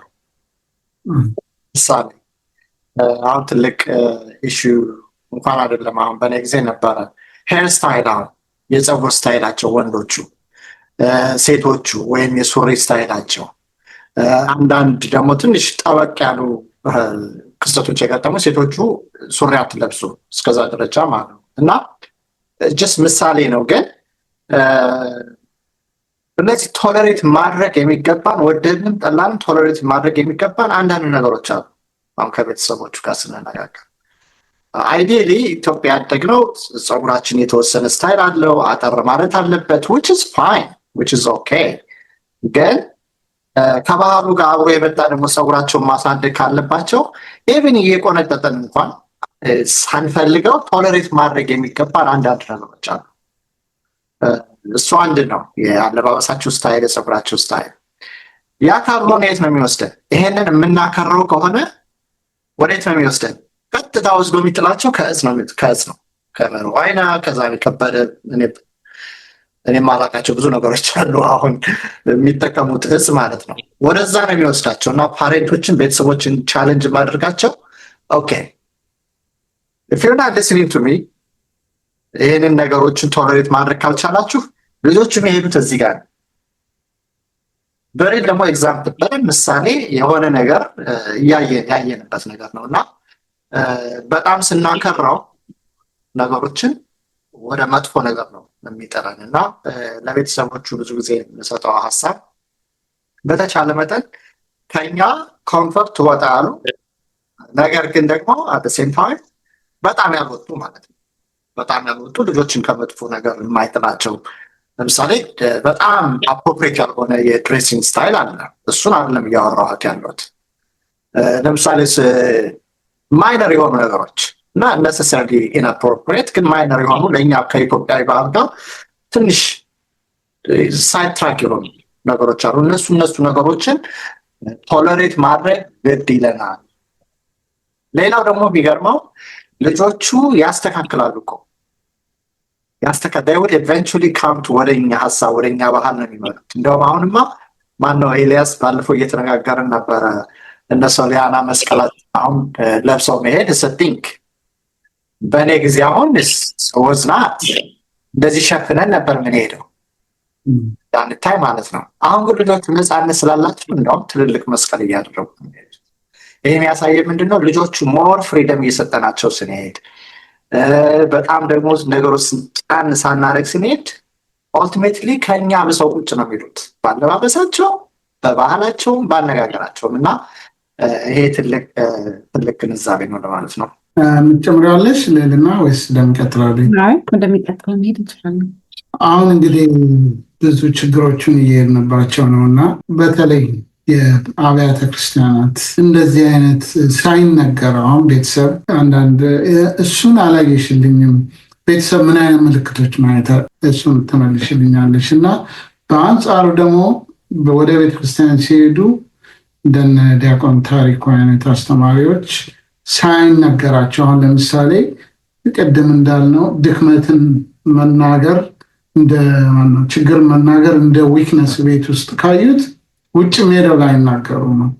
ግን ዲፕሬሽን ውስጥ ያለ ሰው ወይ ራሱን አይሶሌት ያደረገ አንደኛ ቤተሰብ እንዴት ላይ፣ ሁለተኛ ደግሞ አስተማሪዎችስ ካህናትስ ይህን ነገር አይተው ምክር እንዲሰጡ የካህን ምክር እንዲሰጡ ምን ይዩ መለየት ደግሞ ካልቻሉ ምን አይነት ስልጠና ከእናንተ ባለሙያዎች ጋር ተገናኝተው በተለያዩ እንዲሁም አትላንታን ብቻ ሳይሆን በየቦታ ያሉ የእምነት ተቋማት በስነ አእምሮ ችግር ዙሪያ በወጣቶች ላይ ያተኮረ ውይይቱ እንዲላመድ መነጋገር መጀመሩ ራሱ የመፍትሄው አካል ስለሆነ ምን አይነት አስተያየት ትሰጫለሽ? እንዴት ምን አይነት ፕሮግራሞች ይቀጥሉ? አሁን ባለፈው እንትን ያደረገኝ በጣም ኢምፕሬስ ነው ያደረገኝ እዚህ ዲያቆን ታሪኩ ያካሄዱት ፕሮግራም አስተማሪ ማሰልጠን ከቻሉ ይህንንም ኢንኮርፖሬት ማድረግ ይችላሉ ማለት ነው። እና በነገራችን ላይ ኮንግራጁሌሽን ያደረጋችሁት ፕሮግራም ዲያቆን ታሪኩ እና እስቲ በዚህ ላይ ሂዱበት ሁለቶችም ከሌልና ጀምሪና። ምን ኤርሊ ሳይኖች አሉ ወላጆች ማየትና ሬኮግናይዝ ማድረግ ያለባቸው የሚለው ዋናው እንግዲህ የስሜት ለውጥ የባህሪ ለውጥ ልጆቻቸው ላይ ሲያዩ የባህሪ ለውጥ ምን ሊመስል ይችላል? ራስን ማግለል፣ ከቤተሰብ ማግለል፣ ብቸኝነትን ማዘውተር፣ ሰደኒ እነሱን የማይመስል ሜቢ ድርጊት ሲያደርጉ ሰደን የሆነ ሜቢ ያለባበስ ለውጥ ሊሆን ይችላል። ስሜታቸው ከነሱ ካራክተር ከነሱ ማንነት ትንሽ ወጣ ያለ ያልተለመደ ስሜት ሲያሳዩ ወይም ምናልባት ቁጡ መሆን፣ በጣም ቁጡ መሆን ወይም ያዘኑ መስሎ ሲታይ ብቻ ከማንነታቸው ወጣ ያለ ነገርን ወላጆች ሲያዩ አዳ ፖይንት አትሊስት ኮንቨርሴሽን መጀመር ያስፈልጋል። እንደዚህ አይነት ነገር ኖትስ ያደርግ ያለው አንተ ላይ ምን ቢያጋጥም ነው ይሄ ነገር የመጣው? እንደዚህ ለየት ያለ ጸባይ የታየው ለምንድን ነው? ሌትሊ ብቻህን ትሆናለህ? ምን አጋጥሞ ነው? የባዘር ያደረገ ነገር አለ ወይ ብሎ አትሊስት ቋንቋውን መጀመር፣ ጥያቄውን መጀመር። ወላጆች መጀመሪያ ስለ አእምሮ ጤና ግንዛቤ መፍጠር አለባቸው ለራሳቸው። በእኛ ባህል ይሄ ግንዛቤ ገና በደንብ አልዳበረም እና ወላጅ የሆነ ሰው ሁሉ መጀመሪያ ምንድን ነው የአእምሮ ጤና ምንድን ነው? ዲፕሬሽን ምንድን ነው? አሁን ብዙ ወጣቶች በብቸኝነት በዲፕሬሽን እየተጠቁ ስለሆነ ይሄ ነገር ምንድን ነው እንቆቅልሽ እንዳይሆን ወላጆች ራሳቸውን ኤጁኬት ማድረግ አለባቸው። መጀመሪያ አሁን ያለንበት ዘመን ቀላል ነው ኢንፎርሜሽን ማግኘት። አሁን ሁላችንም ስልካችን ላይ ሄደን አእምሮ ጤና ምን እንደሆነ ለማወቅ ግንዛቤ መፍጠር እንችላለን ብዙ ደቂቃ ሳይፈጅ። ወላጆች መጀመሪያ ራሳቸውን ማስተማር፣ ምን አይነት ቋንቋ መጠቀምም እንዳለባቸው ራሳቸውን ማስተማር። ቋንቋም አፕሮችም ሁሉም ስኪል ይጠይቃል አይደል? እንደ እውቀት ይጠይቃል እና ይህንን እውቀት ለመፍጠር ራሳቸው መዘጋጀት፣ ቅድመ ዝግጅት ያስፈልጋል ማለት ነው። አሁን ለምሳሌ ናሚ የሚባል የናሽናል ኦርጋናይዜሽን አለ የሜንታል ሄልት አሜሪካን ሀገር ላይ በየስቴቱ ቻፕተር አለው፣ በየሲቲዩ ቻፕተር አለው፣ በየቦታው ቻፕተር አለው እና የሜንታል ሄልት ኤድ ፈርስት ኪት ትሬኒንግ ይሰጣሉ ለማንኛውም ሰው፣ ለወላጅም፣ ለተለያዩ የእምነት ተቋማት፣ ለማንኛውም ሰው። አሁን ለምሳሌ ሁላችንም በቤታችን ውስጥ ፈርስት ኪት አለን አይደለ? ፈርስት ኤድ ኪት አለን የሆነ አደጋ ቢፈጠር ማስታገሻ ነገር እና ለአእምሮ ጤናና የስነ ልቦና ጤናም ፈርስት ኤድ ኪት አለ። ያን በነፃ ነው የሚሰጡት ፈቃደኛ ለሆነ ሰው ሁሉ። ወላጆች ያንን መውሰድ ይችላሉ። ሶዳት መሰረታዊ የሆነ ግንዛቤ እንዲኖረን አንድ ሰው የባህሪ ለውጥ ካሳየ እንዴት አድርገን ነው አፕሮች ማድረግ ያለብን፣ ምን ነገሮችን ነው ማድረግ ያለብን የሚለውን ቤዚክ የሆነ ማንም ሰው ሊወስደው የሚችለው ማለት ነው። አንደኛው ግንዛቤ መፍጠር ላይ መስራት ነው። ወላጆችም አካውንትብል ሆነው ራሳቸውን ኤጁኬት ማድረግ፣ እነዚህ በነፃ የሚገኙ ሪሶርሶችን፣ ትምህርት የሚሰጡ ሪሶርሶችን መውሰድ። ተቋም ላይ ስንመጣ ደግሞ ቤተክርስቲያን ትልቅ ቤተክርስቲያን ብቻ ሳይሆን የትኛውም እምነት ኤኒዌይስ እምነት ተቋም ትልቅ ሚና ይጫወታል። ምክንያቱም ሰው የሚደውለው ቅድም ታሪኩ ብሎታል፣ እሱ ጋር ነው ስልኩ የሚመጣው እንጂ እኔ ጋር አይመጣም ስልኩ። ስለዚህ ችግሩን እያስተናገደች ያለችው ቤተክርስቲያን ናት። ሰው እዛ ስለሚሄድ እኔን ከማድመጥ ይልቅ የሚሰማው ሰው ታሪኩን ነው፣ ዲያቆን ስለሆነ ወይም ቄስን ነው የሚሰማው። ስለዚህ የእምነት ተቋም ራሱን ማዘጋጀት አለበት ማለት ነው። እና እነ ታሪኩ አሁን የሚሰሩት ስራ እንደዚህ መድረክ በመፍጠር ልጆቹን በመሰብሰብ እምነቱንና የአእምሮ ጤናውን የስነ ልቦና ጤናውን እያገናኙ እነዚህን መድረኮችን መፍጠር ቤተክርስቲያንን ትልቅ አቅም ይሰጣታል። ይህንን ሼሙን በመቅረፍ ማለት ነው። ከሼሙ ከተነሳ ሰው አገልግሎቱን ፈልጎ ይሄዳል፣ ይጠይቃል። እና ቤተክርስቲያን የትም ቦታ ይህንን አሁን ለምሳሌ ያልኩትን የፈርስት ኤድ ኪትስ ተደራጅተው ቤተክርስቲያኖች ከዲያቆን፣ ከቄስ፣ ከመዘምራን ነው ተወጣጥተው ያንን ፈርስት ኤድ ኪት አሁን ለምሳሌ ቢወስዱ እና ኤኒ ኮል ሲመጣ የተቸገረ ፋሚሊ ቢደውል አትሊስት እንዴት ነው መመለስ ያለብን፣ ወዴት ነው ሪፈር ማድረግ ያለብን የሚለውን ቤዚክ ኤጁኬሽን ሊሰጣቸው ይችላል ማለት ነው። ወላጆችም ይህንን መውሰድ ይችላሉ። እና ተቋማት፣ የእምነት ተቋማት ሞር መድረኩን ከፈጠሩ፣ እነሱ ሊድ ሆነው ከታዩ አእምሮ ጤና ላይ ያለንን ግንዛቤ በፍጥነት ማሳደግ እንችላለን። እምነት ትልቅ ቦታ ስላለው የእምነት አባቶቻችን በጣም ስለምናምን ማለት ነው። እና የነ ታሪኩ ስራ በጣም ደስ የሚል፣ እኔም እዚህም ኤሌ አያለው። አሁን ደግሞ ደስ የሚለው ሌላ ነገር እያየሁት ያለሁት በተለይ እዚህ ሀገር ተወልደው አድገው ዲያቆን የሆኑ ልጆች በጣም ቤተክርስቲያን ውስጥ እምነቱን ይዘዋል። አት ዘ ሴም ታይም ደግሞ እዚህ ሀገር ተወልደው ያደጉትን ልጆች ቋንቋ ይናገራሉ፣ እነሱም ያለፉበት ስለሆነ እና የተለያየ መድረኮቹን ሲያዘጋጁ አያለው ኤሌ ላይ።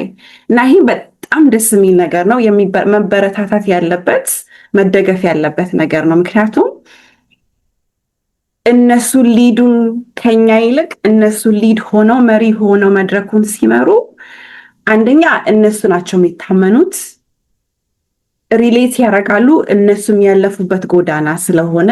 ግን ኤጁኬሽናቸው የሁለቱንም ዓለም ስለያዙ እምነቱንም ይህንንም ስለያዙ ሪሊ በደንብ ለውጥ የማምጣት አቅማቸው በጣም ትልቅ ነው የሚሆነው። እና አይሆፕ ጥያቄን የመለስኩት፣ የረሳሁት ካለ አስታውሰኝ። ዲያቆን ታላቅ ጥሪ ነው የቀረበል። እስቲ እንግዲህ ወደ አንተ። ትልቅ ኃላፊነት ነው እውነቱን ለመናገር። ለውጡን ሳይ እኔ ፐርሰናሊ እንደ ግለሰብ ሞር እንድበረታታ ያደርገኛል፣ ሞር እንዳነብ ወደ እናንተ ሙያ ምንድነው ያለው ራሴንን እንዳስተምር ብዙ ረድቶኛል። እና ለውጥ ስታይ ደግሞ ከአንድ ወጣት ልጅ ወይም ከአንድ ቤተሰብ ደስታ በላይ ምን ደስታ አለ? ምንም ያህል ገንዘብ ሊተካው የማይችል ደስታ ስታየው፣ ቅድም የነገርኳችሁ ምሳሌ ልጅቱ ሺጎዞን ትምህርት ቤት ሄዳ ኤክሰል ኢን ሄር አካዳሚክስ ኤንድ ፎርቹን 500 የምትሰራ ልጅ ሆናለች። እና ለእኔ ይህ ትልቅ ነገር ነው። እና በእኔም ስር ያሉ ወጣት አስተማሪዎች ያንን እያዩ ሞር መስራት ኦፖርቹኒቲ አለ። እንደው ወደ ችግሮቹ መሄድ አይሆንብኝ እንጂ እንደ ማህበረሰብ ራሱ እንደ ቤተሰብ ብቻ ሳይሆን እንደ ማህበረሰብ አሁን እየተገነዘብኩት የመጣው ኮሌክቲቭ ቴራፒ ራሱ ያስፈልገናል ወይ እያልኩ እየጠየኩ ነው። አይ ዶንት ኖ ኢፍ ዲስ ቲንግ ሜይ ቢ ባለሙያዎች ታውቁታላችሁ ሌላ ግን there is such thing እንደ ማህበረሰብ ኮሌክቲቭ ቴራፒ አለ ወይ? እንደዛ የሚባል ነገር አለ ወይ? ፖለቲካችን ስታየው፣ ባክግራውንዳችን ስታየው ብዙ ለአእምሮ ምቾት የማይሰጡ ብዙ ነገሮች አሉ እና እሱም የራሱን የሆነ ትልቅ ጫና አለ ከባህሉ በተጨማሪ ማለት ነው። እና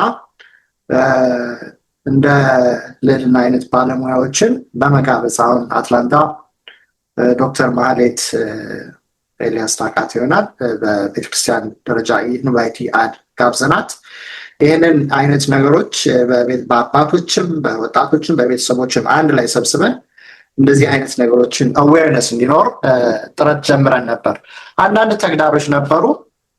ሆኖም ግን እሱን መቀጠል ያለብን ነገር ነው እና ቻሌንጅ ወደ አንቺ መልሽ የምሰጠው ምንድነው እኛ አለን አሁን ብሪጅ መሆን የምንችል ልጆች አለን።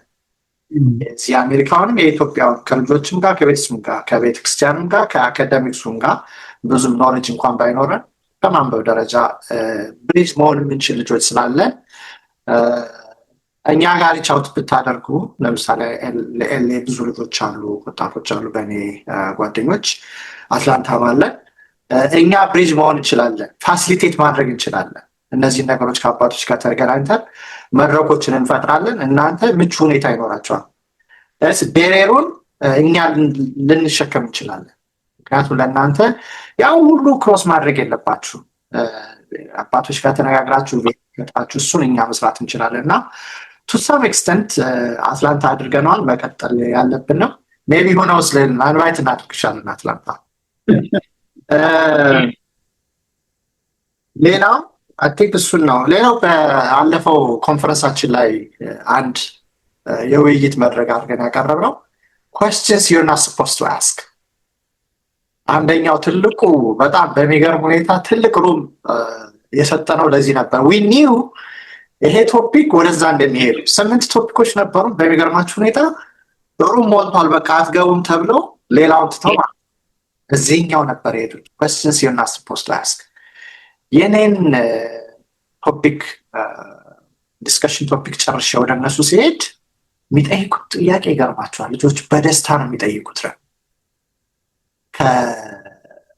ከአእምሮ ጤና ጋር የተያያዘ ስለ ፒቨርቲ ቅድም የጠቀሻቸው ነገሮች፣ ቲኔጀሮች አሉ 17 18 ዓመት ልጆች፣ ከባህል ጋር በተያያዘ ከኤቲስቲክ አፕሮች ጋር በተያያዘ እና ብሪሊየንት questions መድረኩ ሲከፈትላቸው ልጆቹ በጣም ነው የሚጠይቁት እና ያን ሆን ብለን ያደረግነው እንደዚህ አይነት ነገሮችን ሊበረታቱና ሊሰፉ የሚገባቸው ነገሮች ናቸው እና I am happy አሁን ያለንበት ስቴት is way much better than back 10 15 20 years ago in our day ማለት ነው። እኛ ልጆች እያለን ካለው በጣም የተለየ ዓለም ያለ ነው እና እንደ ቻሌንጁ ኦፖርቹኒቲዎችም አሉ። ቅድም እንዳልሽው ኦንላይን ላይ አክሰስ የምታደርጊባቸው ብዙ ሪሶርሶች አሉ። ሌላው አንድ የዘነጋሁት የእናንተ የባለሙያዎችን የምንፈልገው እርዳታ በቤተሰብ ደረጃ ገንዘብ ይጠይቃል አይደለ? ወደ ቴራፒ እንደዚህ አይነት ሄልፖችን ለማግኘት ግን አነሰሲያሊ ብዙ የገቨርንመንት ገዛ ያላቸው ስራዎች ይኖራሉ። ነን ፕሮፊት ኦርጋናይዜሽኖች አሉ እኛም ማናቃቸው ግን ለእናንተ ሬዲሊ አቬይላብል ይሆኑና እነሱን ሪሶርሶች በሚዘጋጁ ኮንፈረንሶች ወይም ዲስከሽን ቶፒኮች ለእኛ ብትሰጡን እነዚህን ነገሮች ሞር ዲስትሪቢዩት የማድረግ እድል ይኖራል እና it's all awareness at the end of the day it's all awareness እና በቤተሰብም በቤተክርስቲያን አባቶችም እና ነሰሰሪ ቤተክርስቲያን ቅድም እንዳልኩ ሌሎች ቤተ እምነቶችም ጨምሮ ማለት ነው በእነሱ በኩል ስራዎችን የመስራት ብዙ እድሎች አሉ I think እንሰራለን ብዬ እገምታለሁ thank you guys እዚህ ላይ ብጨምር እውነት አትላንታ በጣም ማድል ሆናቸዋል ማለት ነው በቃ በጣም አሁን ስታወራ እየሰማው ሪሊ በጣም ደስ የሚል ነገር ነው እየሰራችሁ ያላችሁትና አይ ሆፕ ሌሎች ስቴቶች እናንተ የምትሰሩትን እንትን ሬፕሊኬት ያደርጋሉ ብዬ አስባለሁ ምክንያቱም በጣም በጣም በቃ ልቤ ደስ ነው ያለው አሁን በተለይ like the questions that you're not supposed to ask I mean I wish እኔ ልጅ ሆኜ ያ መድረክ ባገኘሁኝ you know በጣም ደስ የሚል ነገር ነው like የመተንፈሻ ቦታ መስጠት ማለት እኮ ነው ለነዚህ ልጆች አይደለ እና በቃ እሱን አንደኛ በጣም ለማመስገን ነው ሁለተኛ ላሰምርበት የፈለኩት ነገር ምንድነው ኮሌክቲቭ ቴራፒ ያስፈልገናል ያልከው ነገር ነው ኮሌክቲቭ ትራማ አለን አበሾች ምንም ጥያቄና መልስ የለውም እንደ ማህበረሰብ በጣም የተደጋገመ ካለምንም እረፍት ብዙ ነገር አሳልፈናል እና ብሬክ የሆነ የእረፍት ጊዜም አልነበረም አይደለም ከትውልድ ትውልድ ቀጣይ የሆነ ጦርነት በለው ምን በለው ያ ካለማቋረጥ ብዙ ትራማ አለን እና ህመም ደግሞ አሁን ስለ ወላጅና ስለ ልጅ ስለምናወራ ይህን ለማስመርበት ብዬ ነው ህመም ውስጣዊ ህመም ይተላለፋል እንደተስቦ ነው ከአንድ ትውልድ ወደሚቀጥለው ትውልድ ይተላለፋል አንድ ትራማ የተሸከመን ሰው እኛ እንደ ማህበረሰብ ስናይ ይህን ሁሉ አሳልፈን where does it go ይህንን ሁሉ መከራ ተሸክመነው እኮ ነው የምንሄደው የት ሄደ just ልብሳችንን ለብሰን ወተን ስለሰራን ብቻ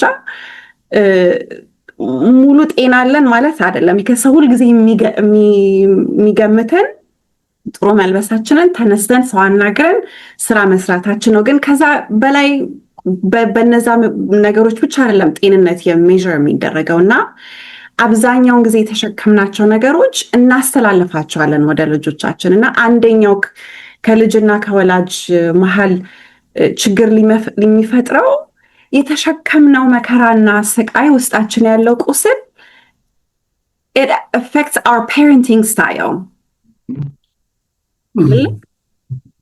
ከዚህ ይሄዳል in different ways ነው ህመም bleed out አድርጎ የሚወጣው ምንም ያህል ብንደብቀው it bleeds out የህመም ጸባይ የውስጣዊ ቁስል ጸባይ አንደኛው እሱ ነው ምንም ብንሞክርም ልንደብቀው ተደብቆ አይቀርም ከልጆቻችን ጋር ሪሌት የምናረግበትን መንገድ የምንቀጣበትን መንገድ ሁሉ አፌክት ያደርጋል እና ይሄ ያልከው ታሪኩ በጣም ሊሰመርበት ይገባል እና እንደ ወላጅ አንደኛው ሆምወርክ አድርገን መውሰድም ያለብን የራሳችን ትራማ ምንድን ነው እናውቀዋለን ወይ የተሸከምነውን ነገር እናውቀዋለን ወይ እንዴት አፌክት አድርጎናል እንደ ሰው እንደ አንድ ሰው እና ያ የተሸከምነው ቁስል በህይወታችን ውስጥ የት ሾዋፕ እያደረገና አፌክት እያደረገን ነው ብሊድ የት ቦታ ላይ ብሊድ እያደረገ ነው እና እንደ ወላጅ ከልጆቻችን ጋር ያለን ሪሌሽንሽፕ አፌክት እያደረገ ነው ወይ ብለን ራሳችንን መጠየቅ መገምገም አንደኛው ልንሰራበት የምንችለው ኤሪያ ነው ማለት ነው ጤናማ ግንኙነት ለመፍጠር ከልጆች ጋር ሌላ መሰረታዊ የሆኑ ቲፖችንም ብሰጥ ደስ ይለኛል በወላጅና በልጆች ኮሚኒኬሽን ላይ ስንሰራ አምሹ ታሪኩ ይህንን አንተም ታያዋለህ ብዙ ጊዜ because ሁልጊዜ የምንሰማው ምንድነው ወላጆች ይመጡና ልጆቼ መተው አያናግሩኝም ይላሉ ልጆቹ ጋር ስትሄድ ደግሞ ቤተሰቦቼ ወላጆቼ አይሰሙኝም ነው የሚሉት so what happened you know እና ማዳመጥ ራሱን የቻለ ስኪል ነው ወላጆች አብዛኛውን ጊዜ አያዳምጥም ይለው መስማት የሚፈልጉትን ይሰማሉ።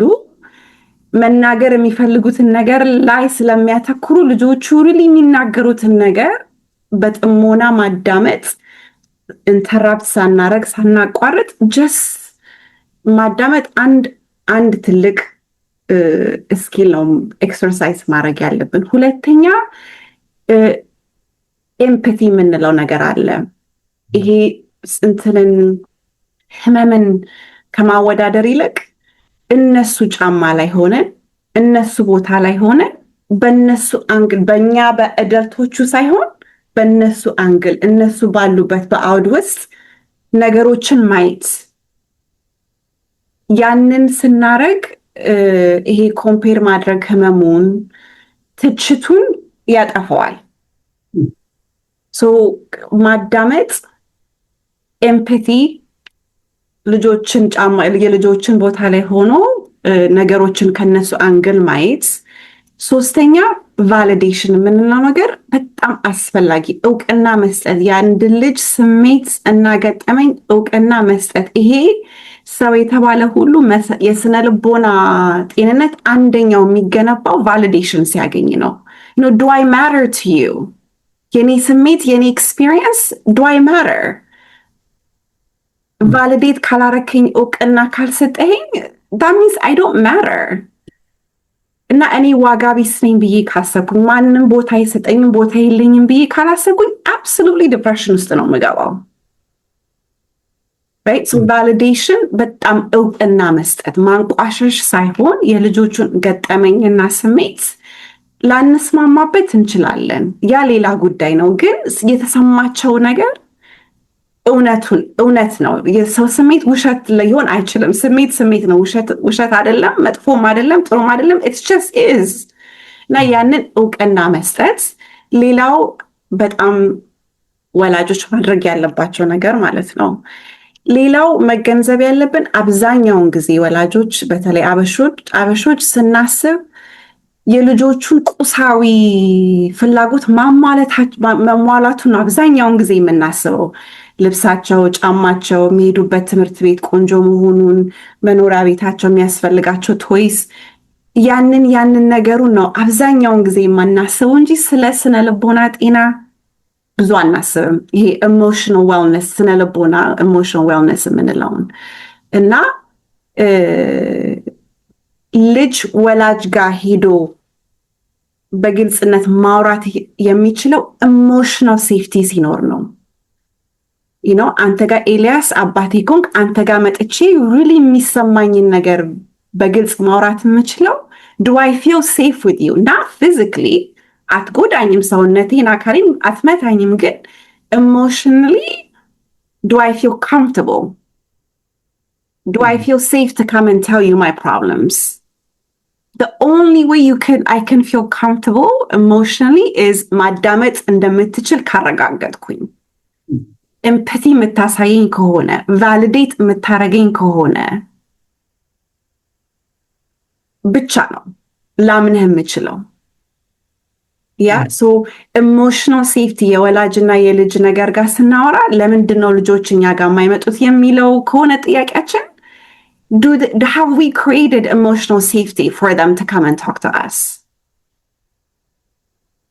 እና እንዳልኩት ኢሞሽናል ሴፍቲ የሚፈጠረው በማዳመጥ፣ በጥሞና ማዳመጥ፣ ቫሊዴት ማድረግ፣ እውቅና መስጠት፣ ኤምፓቲ፣ እነሱ አውድ ላይ ሆኖ ጫማ ውስጥ ሆኖ ነገሮችን ማየት፣ ማንነታቸውን አፈርም ማድረግ፣ ጉብዝናቸውን፣ ጥሩ ነገሮቻቸውን ሁልጊዜ አጉልቶ ማውጣት፣ ከፍ ማድረግ ማለት ነው። የሰውን ስብዕና ከፍ ማድረግ፣ ማንነት ከፍ ማድረግ፣ እነዚህ ነገሮች ናቸው ኢሞሽናል ሴፍቲ የሚፈጥሩት። መሰረታዊ እነዚህ ነገሮች ማድረግ አለብን። አንድ ኤግዛምፕል ብሰጥህ፣ አንድ ልጅ ኤ አግኝቶ በቃ በጣም በደስታ አባቱ ጋር ይመጣል ሊነግረው እና አባቱ በስራ ተጠምዶ ስለነበር አሁን ስራ ላይ ያትረብሸኝ ብሎ እንዲሄድ አደረገው። that is wrong, right? ያ እና ሞመንት ኢንቫሊዴት አደረግ ነው ማለት ነው ያንን ልጅ። ያ ልጅ ደስታን ይዞ ሲመጣ አባቱ ቦታ አልሰጠውም። ያ ልጅ ምንድን ነው የሚያስበው? በተለይ እንደዚህ አይነት ነገር ተደጋግሞ ሲመጣ ስራው ከሱ እንደሚበቅም እና ኔክስት ታይም ያ ልጅ ሲደሰት ወይም ሲያዘን አባቱ ጋር አይመጣም። እነዚህን አትሊስት እነዚህ ነገሮች ላይ ግንዛቤ ቢኖር ደስ ይለኛል። ግን መሰረታዊ ነገሮች ስለሆኑ በወላጅና በልጅ ኮሚኒኬሽን ላይ በጣም እጅግ ጠቃሚ ኢንፎርሜሽን ነው የሰጠሽን። አሁን የወላጆችን ተናገርን፣ የእምነት ቤቶችን ተናገርን።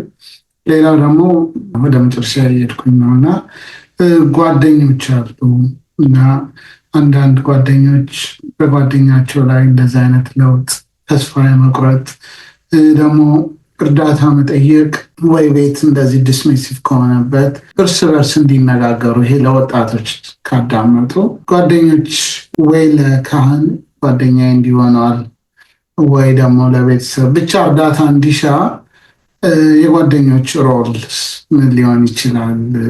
አደጋ ከመድረሱ በፊት እንግዲህ ጓደኝነት ትልቅ ቦታ አለው።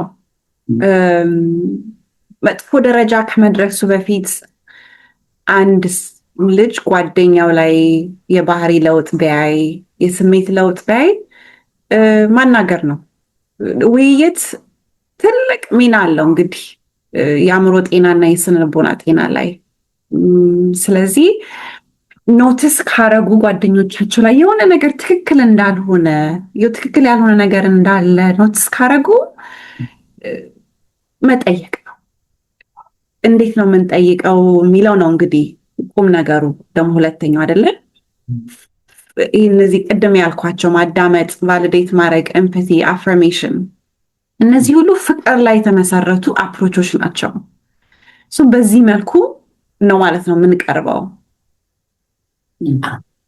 እምነት ካለ ልጆች ይናገራሉ። ልጆች ብቻ ማንም ሰው እኔ አንተን ካመንኩ አናግርሃለሁ፣ ካላመንኩ አላናግርህም ነው። ኦልሬዲ እምነት ያለበት ጓደኝነት ከሆነ ይቀላል። ያ የተጎዳው ሰው በግልጽነት ስለሚያወራ። ግን እምነት እንዴት ነው የምንፈጥረው የሚለው ግን ኦፍኮርስ ራሱን የቻለ እንትን አለው ራይት። በት ያ የባህሪ ለውጥ ካየን ልጆች ጓደኞች ጅስ መጠየቅ፣ ፍቅር በተሞላበት እንትን መንገድ መጠየቅ፣ ኦፕን ሆኖ እንግዲህ ልዕልና ሊቀ ዲያቆናት ታሪኩ የሰጣችሁን ትምህርታዊ ማብራሪያ በጣም ብዙ የታጨቀ መረጃ ሰጣችሁን እና እኔ ያልጠየቅኩት መናገር የምትፈልጉት ካለ ከዲያቆን ታሪኳን ልጀምርና የመዝጊያ መልእክት ካለ ለአንተ መድረኩን እሰጣለሁ። ግን እጅግ በጣም አመሰግናለሁ ላቀረባችሁት ትምህርት። ልዕልና በዛሬ የምንላቀቅ አይመስለኝም። ብዙ ነገር አለ አንቺ ጋር እንደገና እንጋብዝሻለን በአካል አትላንታ። ቅድም ሊቀ ዲያቆን አቅርቧል። እንግዲህ አስቢበት። እሺ ታሪኩ ቴንኪው ኤልያስ። እኔም ልዕልና ስለ ብዙ ነገር ነው የተማርኩት። ለእኔ ራሱ ጠቃሚ የሆኑ ነገሮችን የተማርኩት።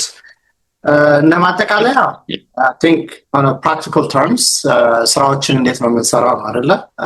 ኤንድ ኦፍ ዘ ዴይ በእርግጥ እንደዚህ አይነት ዝግጅቶች መዘጋጀታቸው፣ ሰዎች ማዳመጣቸው፣ በአማርኛ እንደዚህ አይነት ንግግሮችን ላይኖሩ ስለሚችሉ መኖሩ ጠቃሚ ሆኖ ሞር ፕራክቲካል አክሽን አይተምስ እንዲኖሩ እንዴት ነው ቻሌንጅ ማድረገው? ምንድነው ሶሎም ቲዩብ ኤልያስ ኮንታክት ኢንፎርሜሽኖችን ሸር ማድረግ ከተቻለ፣ ለምሳሌ ለልና በፕሮፌሽኑ እኔም በቤተክርስቲያን ብቻ ሳይሆን ብዙ ወንድሞች አሉ። በእኔ በኩል ያለው ብዙ ሪሶርስ አለኝ። እኔ እነሱን እንዴት ነው ሼር ማድረግ የሚቻለው? በሌልና በኩል በፕሮፌሽናል ሳይድ ያለውን ደግሞ በሷ በኩል እንዴት ነው ሪሶርሶችን ሼር አድርገን ኮንታክት ኢንፎርሜሽን ሰዎች እንዴት ነው ማግኘት የሚችለው? እና አንደኛ እሱ ነው። ሁለተኛ መድረኮችን ፋሲሊቴት ማድረግ በቤተክርስቲያንም በሌላ እምነትም ሶሎሜ ቲዩብ ሞስትሊ ቤተክርስቲያን ላይ ሴንተር ስለሚያደርግ ነው። እሱንም ደጋግማ በቤተክርስቲያን ደረጃ ፕራክቲካል የሆኑ ኢቨንቶች እንዴት ነው ማዘጋጀት የምንችለው? እና በእኔ በኩል አሁን በጣም ፈቃደኛ በዚህ በአትላንታ በኩል ፕሮፌሽናሎችን በመጋበዝ በማዘጋጀት ፖይንት ኦፍ ኮንታክት ሸር በማድረግ ልክ እንደኔ ያሉ ወንድሞች በተለያዩ እህቶችም አሉ በተለያዩ ስቴቶች ሪሶርሱ ስላለኝ እሱንም ለመስጠት ፈቃደኛ መሆኔን መግለጽ ስለፈለኩ ነው። ሌላው እንደ መጨረሻ ተናግሬ ብጨርስ ቅድም ሌልና ያለቻቸው ነገሮች ሁሉ ኤምፓቲ፣ አንደርስታንዲንግ፣ ሊስኒንግ ሁሉም የቤተክርስቲያን አስተምህሮ ናቸው። በሚገርም ሁኔታ እንዳላችሁ ነው። ቤተክርስቲያን ምንድነች? ሆስፒታል ነች ነው የሚባለው። ግን በባህላዊ ተጽዕኖ ምክንያት ቤተክርስቲያን ማለት ጽድት ያለ ሃይማኖትን የተማረ በመንፈሳዊ ደረጃ ያደገ ሰው የሚሄድባት ነች እንጂ የታመመ ሰው የሚሄድባት አይደለች። ይሄ የባህል ተጽዕኖ ነው። ባይደወይ የቤተክርስቲያን አስተምሮ ማለት ነው። የቤተክርስቲያን አስተምሮ ቤተክርስቲያን ሆስፒታል ነች። የታመሙ የቆሸሹ ችግር ያለባቸው እብዶች የሚሄዱባት ቦታ ነች። እና ማዳመጥ በቃ ሰዎችን እንዳሉ መቀበል፣ ፀጉርህን አስተካክል፣ ሱሪህን አስተካክል ሳይሆን በቃ እንዳሉ መቀበል። ከዛ በኋላ ነው ሌሎች ፍቅር ሜንሽን ተደርገዋል። ያ ምንድን ነው የሚቀጥለው? ኤንቫይሮንመንት ዌር ልጆቹ ፊል ሴፍ፣ የሀሳቤን መናገር እችላለሁ፣ ችግሮችን መግለጽ እችላለሁ። ያ ሲፈጠር ደግሞ በሚገርም ሁኔታ እኔ እንደ አንድ ሌይማን ማለት ነው በዚህ ፕሮፌሽን እንደ አንድ ሌይማን በጣም የተማርኩት ነገር ያ ሲቹዌሽን ሲፈጠር ልጆቹ የሚነገራቸውን ያዳምጣሉ። ማጂክ በጣም ይገርመኛል። ሲነገራቸው ሞር ሪሴፕቲቭ ይሆናሉ እና ራሱን የቻለ ሪፕል ኢፌክት ነው የሚፈጥረው። መልካም የሆነ ሪፕል ኢፌክት ማለት ነው። በፍቅር በኤምፓቲ ስንቀበላቸው ሞር ይናገራሉ። ሞር ከተናገሩ ደግሞ የሚሰጣቸውን ምክር የመቀበል አዝማሚያቸው ከፍተኛ ይሆናል እና አም ሃፒ አሁን ያለንበት ደረጃ ቆንጆ ነው፣ ጥሩ ነው። ግን ብዙ ስራዎች ይጠብቁናል። ኤልያስ አመሰግናለሁ። እኔ እንግዲህ በምስጋና ነው የምዘጋው። ታሪኩ በጣም እንደ ባለሙያ እንደ አንድ የኢትዮጵያዊ ዜጋ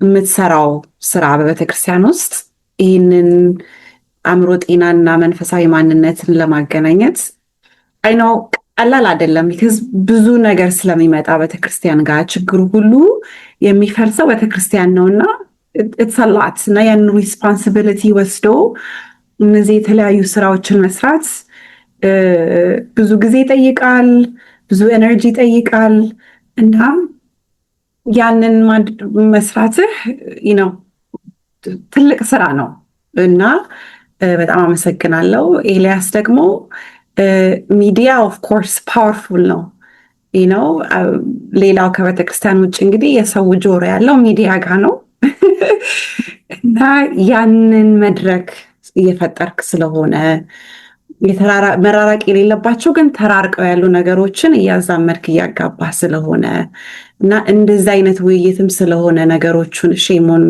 የሚቀርፈው አንተም ትልቅ ምስጋና ይገባሃል እና እኔንም እንግዲህ አክብረህ ስለጋበዝከኝ ከልብ አመሰግናለሁ። እኔ እንግዲህ በአድማጮች ስም እጅግ ታላቅ አክብሮት ይድረስሽ። በአንቺም ዲያቆን ታሪኩም እንግዲህ አድማጮች ዛሬ ያደረግነው ውይይት ቀላል አይደለም። የልጆቻችንን ስቃይና የውስጥ እሳት አንስቶ መነጋገር ሊያሳዝን ይችላል። ነገር ግን ቁስል ደግሞ የሚፈወሰው ተሸፍኖ ሲኖር ሳይሆን መድኃኒት ገልጠን መድኃኒት ስናደርግበት ነው እና ዛሬ የተነጋገርነው ሁለታችሁም ሴንተር ያደረጋችሁበት አንድ እውነት አለ። ልጆቻችን የሚያስፈልጋቸው ፍቅር ነው። ከኛ የሚፈልጉት መደመጥ ነው። ኤምፓቲ እንዳላችሁ ተረድቻለሁ፣ ተረድችሻለሁ የሚልና ቤተክርስቲያን ደግሞ መንፈሳዊ መጠጊያ ብቻ ሳትሆን አሁን ዲያቆን ታሪኩ እንዳለው ትልቅ የሕክምና ማዕከል ናት። ሁሉም ቤተሰብ እንደየእምነቱ ይጸልይ። የጸሎትና የሕክምና ጥረት አብረው ሲሄዱ እግዚአብሔር ደግሞ ስራውን ይሰራል፣ የልጆችን ሕይወት ያድናል እና ወጣቶችም እንዳይደብቁ ድምፃችሁን አሰሙ። እርዳታ መጠየቅ ድክመት እንዳልሆነ ተናግረናል። እንዲያውም ጥንካሬን እና የመኖር ፍላጎት ምልክት ስለሆነ ይህ መልእክት እያንዳንዱ ኢትዮጵያዊ ቤት፣ እያንዳንዱ ማህበረሰብና እምነት ተቋማት ዘንድ እንዲደርስ የአንድን ልጅ ህይወት መታደግ ትልቅ ቁም ነገር ነው ዛሬ የፈጀንበት ጊዜና ይህንን መልእክት ደግሞ ለሁሉ ጋር እንዲደርስ ሼር በማድረግ የዚህ የበጎ ጉዞ አካል እንድትሆኑ ጥሪ ያቀርባለሁ። እግዚአብሔር ቤተሰባችንን፣ ልጆቻችንን፣ ማህበረሰባችንን በፍቅር በአንድነት ያጽናልን። የሚቀጥለው እንደ እግዚአብሔር ፍቃድ እስከምንገናኝ ደህና ሁኑ። በሽታ ድል ሆነ በሳይንስ ጥበብ መድኃኒት ተሰርቶ ኑሮ ተሻሻለ ሳቅበታ በዛ መስካ አየት ቀርቶ